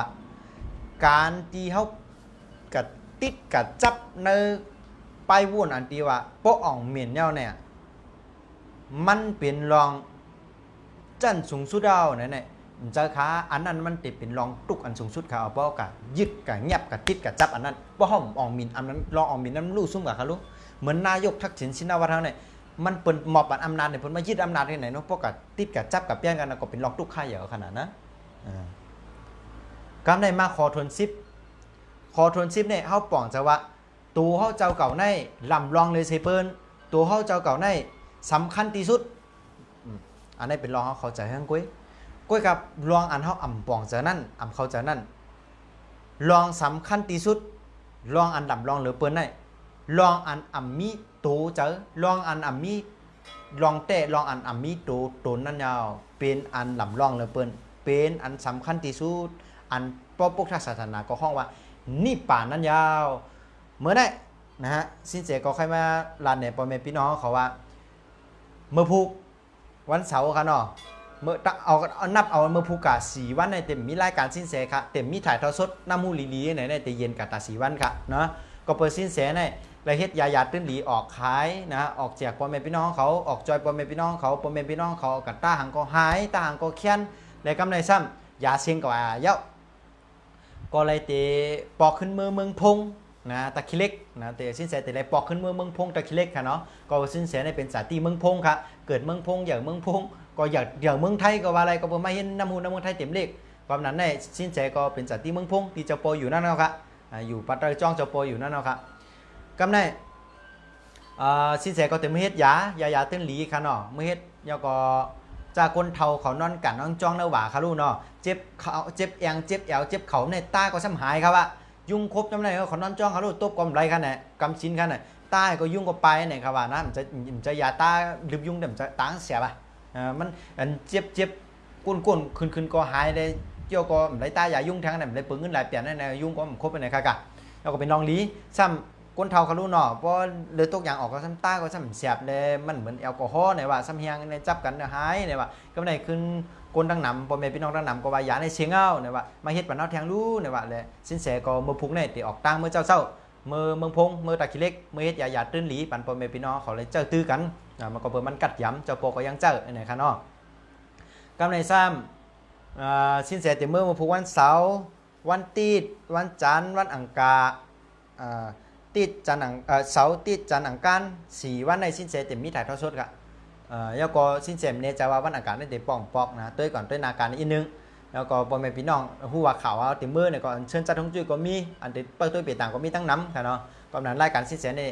อย่าไปเน็ตมือกันเถอะอย่าไปเน็ตล้ำคันกันเถอะค่ะเนาะก็รายการสินแสเนี่ยยังไว้4วันก็ล้ำไข่หันก็ไรหันอ่ะไข่หันก็ตึ้มไรหันอ่ะแต่4วันนั่นแหละนะเย็นหูเย็นเจอกับอินกันเนาะตั้งแต่เมื่อพูกกับค่ะเนาะเต็มมีไล่สดค่ะเป็นพี่น้องของทำมาประมุงมองขนาดแต่4วันเนี่ยมีค่ะเอาละอันนี้ขอความตีสินแสใครมาผักตอนเป็นพี่น้องเขาว่าเต็มมีรายการสินแสแต่4วันเมื่อพูกเมื่อฮื้อเมื่อ1เมื่อ2นะเสาร์ติดจันทร์อังคารใน4วันในเต็มมีรายการสินแสหรือมาเปิดถ่อมค่ะพอมาเปิดถ่อมก็มันมีพม่าลาดปันค่ะนะฮะเอาละโหขอแนะนำพ่อแม่พี่น้องเขาก็เป็นเจ้าไหนคะอันนี้เป็นรายการสินแสจื่อรายการนี้จื่อว่ารายการสินแสในค่ะเนาะเมื่อในวันที่20ค่ะเดือนเกากะลาปี2562ค่ะออกรายการกูวันค่ะเข้ายามหน่อยดี8 โมงกลางคืนกูคำค่ะเนาะ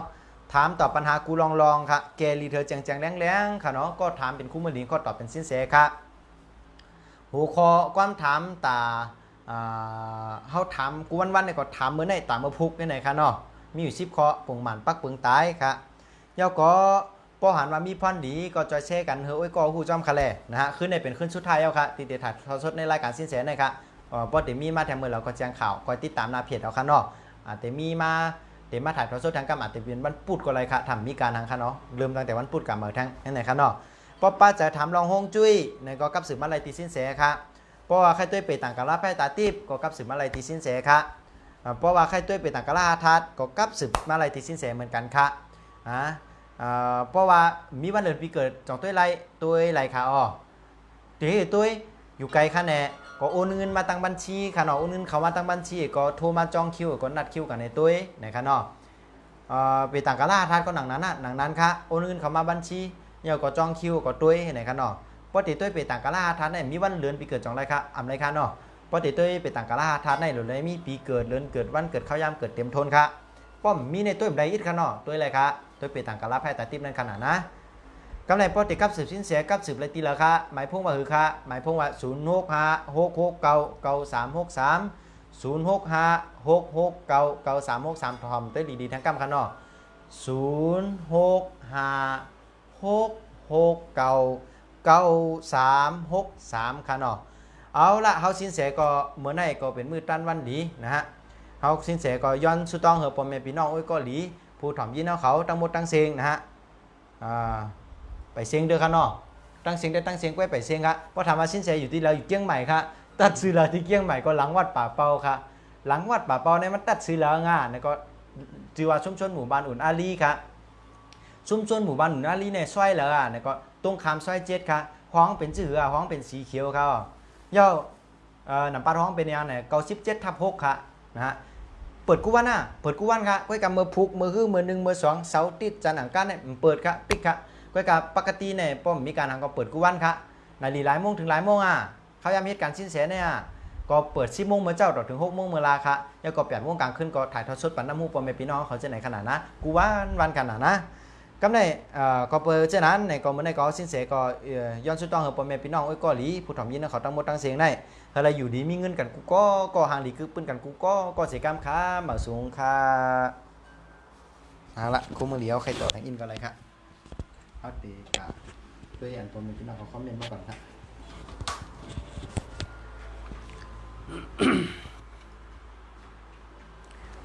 บ่สงค้า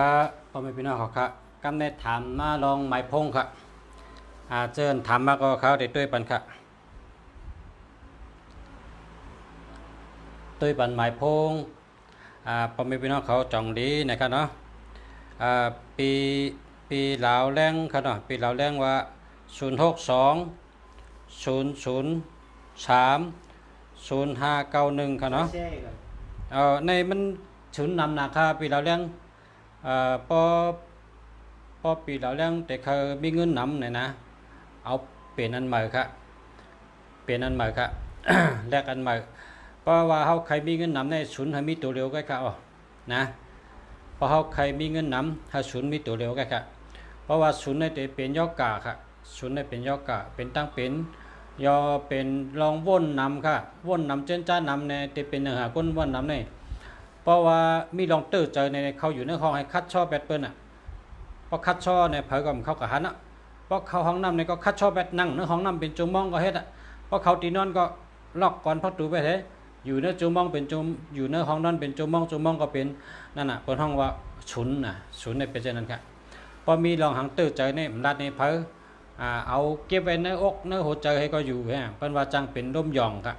เป็นร่มหย่องครับวายมาเป็นร่มหย่องครับว่าฉุนน้ำและมังก็เป็นยอกกะมังก็เป็นก้นหย่องมังก็เป็นเงินโฮค่ะนั่นเป็นเตรียมไว้ค่ะนะอันนี้เป็นเจ้าให้เอานะเป็นเจ้ามาให้เป็นมาให้เอาเป็นหนึ่งก็เตรียมมาเป็นปั๊บเด็กค่ะก็เพราะฉะนั้นพอมีพี่น้องเขาพอมีชุนน้ำแน่อย่าไปใจค่ะแลกให้นะแลกก็เอาซื้อใหม่มากค่ะเนาะ ปีแล้วแรงเขาแลกให้นะ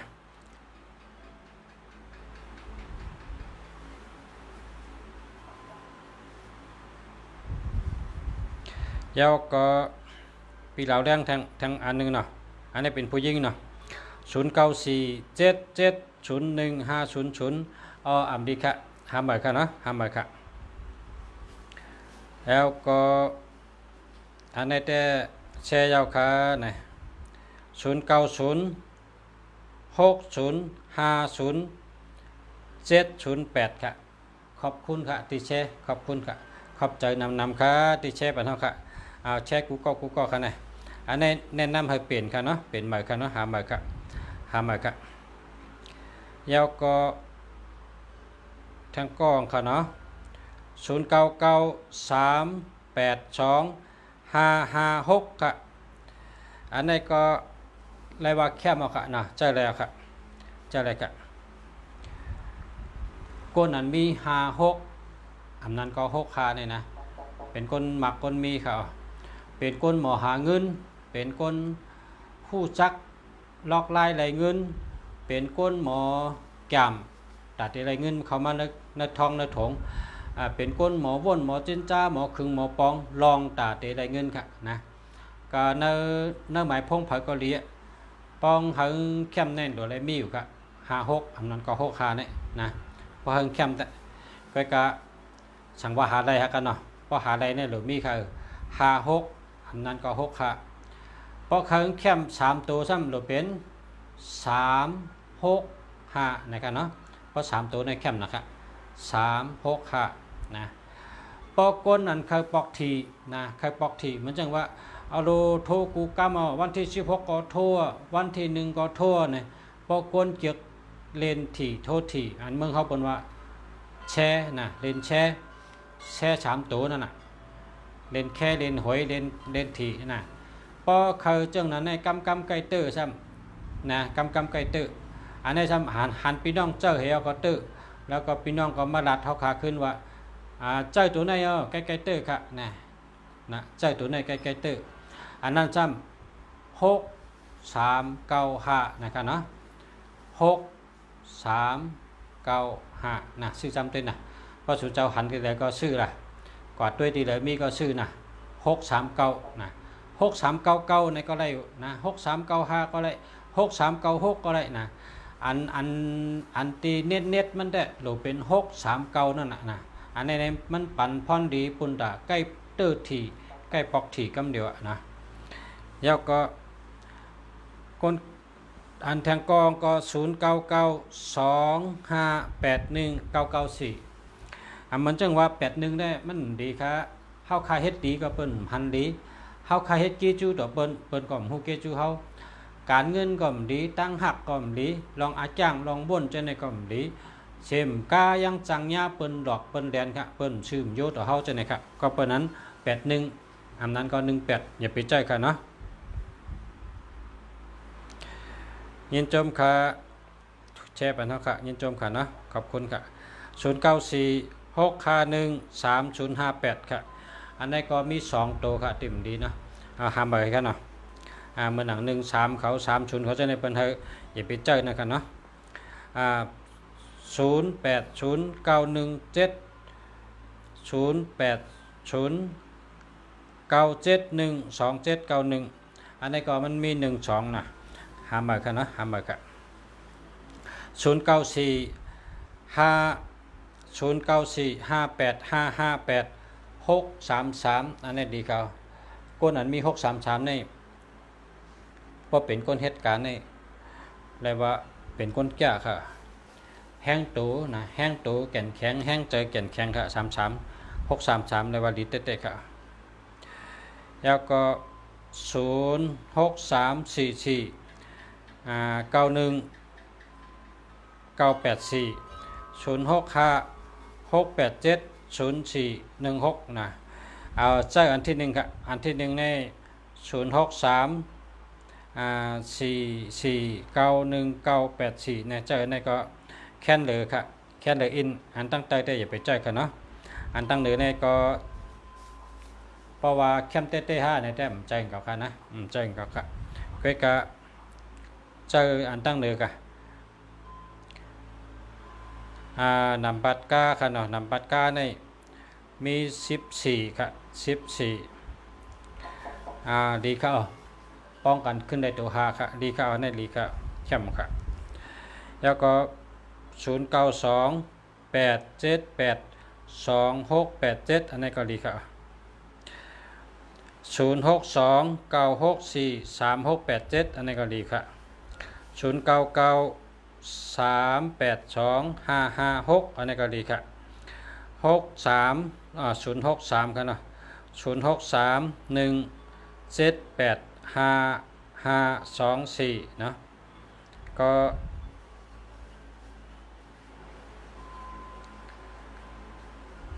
ตีเป็น13นะตั้งได้สติลองเจอปิดเจอแก้มต่อชายใหญ่จะดำง่ายมีลาบแล้วก็จังมีเพกึ่งกั้งจะนะคะ13เลยค่ะเนาะยินจมค่ะขอบใจค่ะติแชร์ปันค่ะแชร์ปันนำค่ะเนาะขอบใจค่ะติแชร์ปันค่ะเนาะแชร์ปันเจ้าค่ะด้วยอันแชร์ก่อนนะแชร์ปันเจ้าค่ะเนาะ0629826883ดีค่ะอันนี้ดีค่ะใจแล้ว0613642113อันนี้หามไปค่ะเนาะหามไปค่ะ0947195696อันนี้ดีค่ะแล้วก็0943715986ก็มี37ค่ะเนาะ37ก็ไล่สตินะพอหาใหม่ไรก็เพราะว่าจ้างหาใหม่ก็หาใหม่ค่ะเนาะ37ได้อย่าไปใจค่ะเนาะ0884103060อันนี้หาใหม่ค่ะ0813544516เนาะอันในเจอในไว้ก่อนนะ8อันตั้งเลยค่ะเจออันที่2 0994688679ค่ะมี67กันนะ67ในหาใหม่ค่ะ0986399568นั่นแหละดีค่ะ 0989977789อ๋อ55เก่าแคมจะอันนี้เก่ากายใหญ่ค่ะเส้นในกายใหญ่ค่ะเนาะดีค่ะ0661479386ดีค่ะอันนี้แชร์ค่ะนะขอบใจค่ะแชร์ยาวค่ะแชร์ยาวค่ะเนาะนำปัดกา1939เป็น11เป็น22เนาะ22เป็นเลข3เอาคำรูปให้กันนะเอาคำในคำเชิงอันบันทึกพลังเอารูปให้ไหนกันเอารูปไว้ก็ขึ้น7ไป7มันหมดให้ไหนก็แล้วนะ0994688679อันนี้เอา8ให้นะหาใบกัน0948878445เอาละดีครับเพราะ45ลงท้ายเอาใจกันเพราะ45อยู่ตั้งปลายในแคมเตะๆครับ45ก็ได้54ก็ได้แคมเตะๆนะเป็นตัวนับลองสติวิทยาดีมีญาณดีปัญญาดีเข้า45เนี่ยพอเขาก็ไว้ตั้งปลายก็มันบอกว่าพักดูเฮิรนนั่นน่ะเนาะพอเป็นเฮิรนก็เป็นพักดูเฮิรนอ่ะแคมกันเดียวพอเป็นก้นก็เป็นชบก้นในกันนะพอเป็นตั้งตัวตั้งกิ้งในเป็นว่าชบก้นในกันเดียวปลายเนี่ยนั่นแคมเตะครับนะ4554ในแคมไม่เป็นเพราะมันได้45ก็เอา95ก็ได้นะ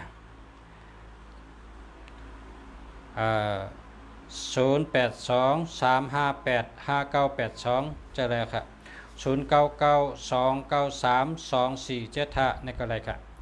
0800327149อันนี้หาหมายครับ0942781257อันนี้ก็หาหมายครับเนาะ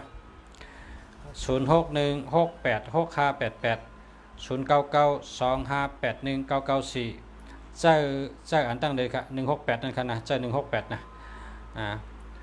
8199ได้เอา8เถอะนะเจ้า168ครับ0950586872อันนี้หาหมายครับเนาะ0948814330อันนี้ก็หาหมายครับเนาะยินโจมค่ะนะยินโจมค่ะเอาค่ะยาวก็0949181288อันนี้หาหมายกันเนาะ0979845394ในเจออะไรครับ09917367อันนี้หาหมายกันเนาะ6753นะ0994688679นะอันนี้หาหมายครับเพราะมี67 อันนี้เต็มพิษใครอยู่094นะ0948878445อันนี้แคมเก่าเดียวค่ะ0628171007อันนี้หาหมายค่ะ0982679004อันนี้หาหมายค่ะนะ0990955760อันนี้หาหมายค่ะ762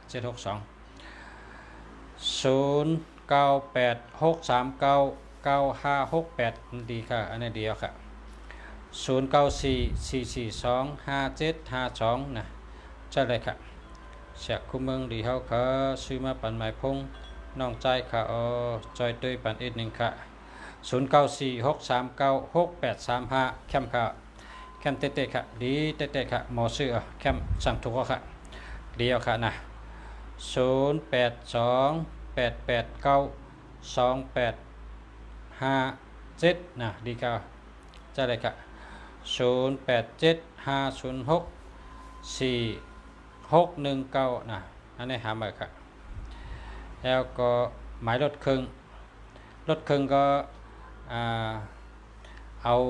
าคำรูปนั่นนะเอาคำรูปเอาคำมันเป็นเต็กพระราชเนี่ยรูปก้อยเนี่ยพอรูปเอาขึ้น7ขึ้น8เนี่ยก็แล้วจะแล้วค่ะแล้วก็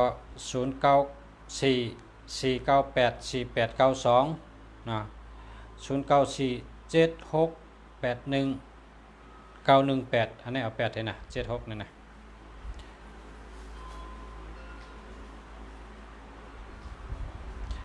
แล้วก็0835719399นะอันนี้ก็จะแล้วครับ06281710อันนี้มันดีครับหา หาเหมือนกันเนาะ063 3861479อันนี้ได้ค่ะ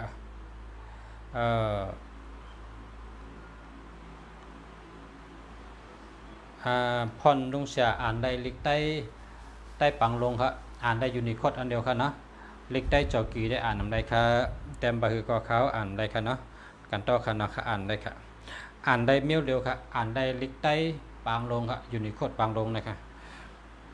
0949393542อันนี้ดีค่ะ0920248176อันนี้หาเหมือนกัน0616860627อันนี้หาเหมือนกันเนาะ0618726350หาเหมือนกัน0979845394อันนี้ดีค่ะดีเต๊ะๆค่ะ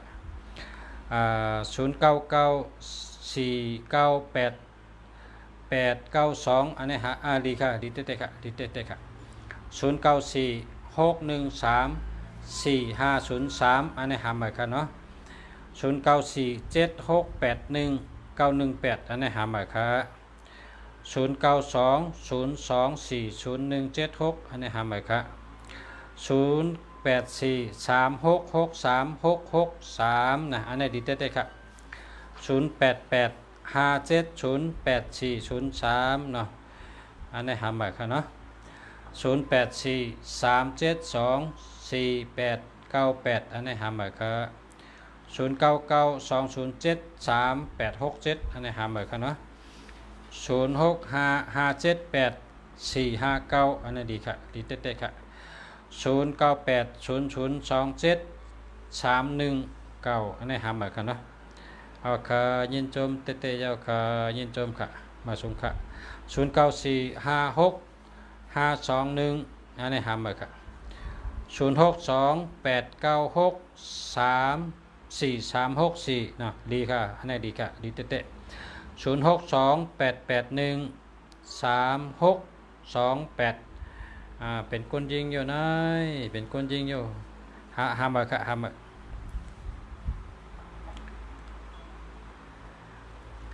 09687037อันนี้หาเหมือนกันเบอร์ขาลูคูเมืองหลีเฮาด้วยปานนี้นึงค่ะหอม3ข้าวถุงเวง10ถุง12นะหาเหมือนกันนะหาเหมือนกัน37นี่เป็นเอากะ37นี่เป็นใจค่ะเนาะหาเหมือนกันเนาะหาเหมือนกัน0946864496อันนี้ดีครับแล้วก็0629586858อันนี้ดีครับ0947952457อันนี้ก็ดีครับ094236680066นะหาเหมือนกันเนาะหาเหมือนกัน0637933688อันนี้ดีครับแล้วก็0828953828ดีครับดีเต๊ะๆครับ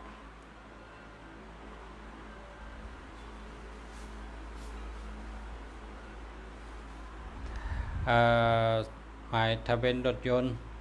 มี13มี15ได้ตัว6ดีครับดีครับอันนี้ดีครับดีแล้วครับ0992841656นี่ดีครับดีแล้วครับดีแล้วครับ082356นะหามาครับหามา0633422931นั่นดีค่ะดีอ่ะ0991393001อันนี้ดีค่ะหาใหม่นะ094737อันนี้ก็หาใหม่กันเนาะหาใหม่ทั้ง2อันครับยิงสีนนท์นี่นะหาใหม่กันนะหาใหม่ทั้ง2อันกันเนาะแลกใหม่ครับแล้วก็0823597939อันนี้ก็เจอแล้วครับเจอแล้วครับ0629309007นะหาใหม่ครับหาใหม่ครับ 0943715986นี่ก็หาใหม่ค่ะเนาะ0874457924อันนี้ดีค่ะดีเต็ดๆค่ะดีเต็ดๆค่ะ062802885102เนี่ยอย่าไปใจหึงนะอย่าไปใจหึงค่ะเจียวแดกค่ะนะ08840076นั่นเนี่ยมันดีค่ะ7656มันดีค่ะ76เนี่ยเป็นใจค่ะเนาะหาใหม่ค่ะยาวก็090009236668นะใจแรกค่ะนะอย่าไปใจหึงนะอย่าไปใจหึงอย่าไปใจหึงกะอย่าไปหึงถึง3 ปีนะแรกเฮ้ใจเฮ้5-6 เดือนมีเงินเราก็ซื้อใหม่เนาะมันพอดีค่ะมันใจอะไรเข้าปอดค่ะจะเข้ายาวได้มันดีค่ะ0949735643นะมันมี73ค่ะเนาะหามาค่ะ0629422542อันนี้ดีค่ะดีเต๊ะๆค่ะ0821803865หามาค่ะคนวันอังคารแต่ได้ใจหือค่ะเนาะคนวันอังคารค่ะเหตุการณ์สังฆาโทรเข้ามาตีเบอร์ลุงเสียนะได้อุปปันได้ลาดปันค่ะได้ใช้เงินค่ะโทรมาตี0887891968ค่ะนะ0887891968ค่ะโทรมาตีนั้นค่ะนะ0887891968นะโทรมาถามลุงสาวว่าติได้เจ้าจังหือนะเพราะใครตุ้ยเฮงแมนจำนาการก็ติตุ้ยปันค่ะได้ใช้เงินค่ะนะโทรมาถามได้ค่ะทะเบียนรถค่ะเนาะ12พอ12ได้ตัว3ก็เอาคำในเอาคำตาให้หน่อยนะพอคำตาให้หน่อยก็ขึ้น7ไปให้ก็ใจแรกค่ะเนาะตัว3ค่ะแล้วก็0897012399นะนี่ก็หามาค่ะ0823597939ลีเต้ๆค่ะมันได้ออกแมนทางชาค่ะข้าวยำก็ได้ข้าวก็เน็ตอ่านผมมันตั้นเย้าค่ะเน็ตอ่านเน็ตด้วยปันปอมีพี่น้องเขาเซกูก็กูก้นค่ะมันได้ผมถูกนิพานะมาทางกองค่ะขิงเตรียมเอาค่ะกำในค่ะติดด้วยปันก้อนแรกก็มาชงปอมีพี่น้องเขาขยับ0979389907ค่ะปลายเป็น07ค่ะเนาะหาใหม่ค่ะหาใหม่ค่ะหาใหม่ค่ะเนาะพอมีพี่น้องเขากูก็กูก้นค่ะฮบทบกันก็ยินหอมยินจมค่ะย้อนชื่อพอมีพี่น้องเขาผู้ถอมยินเขาขึ้นใหญ่มาสูงมากมีเงินคำกันกูก็กูก้นค่ะย้อนชื่ออยู่ดีมีเงินห่างดีกึกปืนกูก็กูก้นค่ะมาสูงค่ะ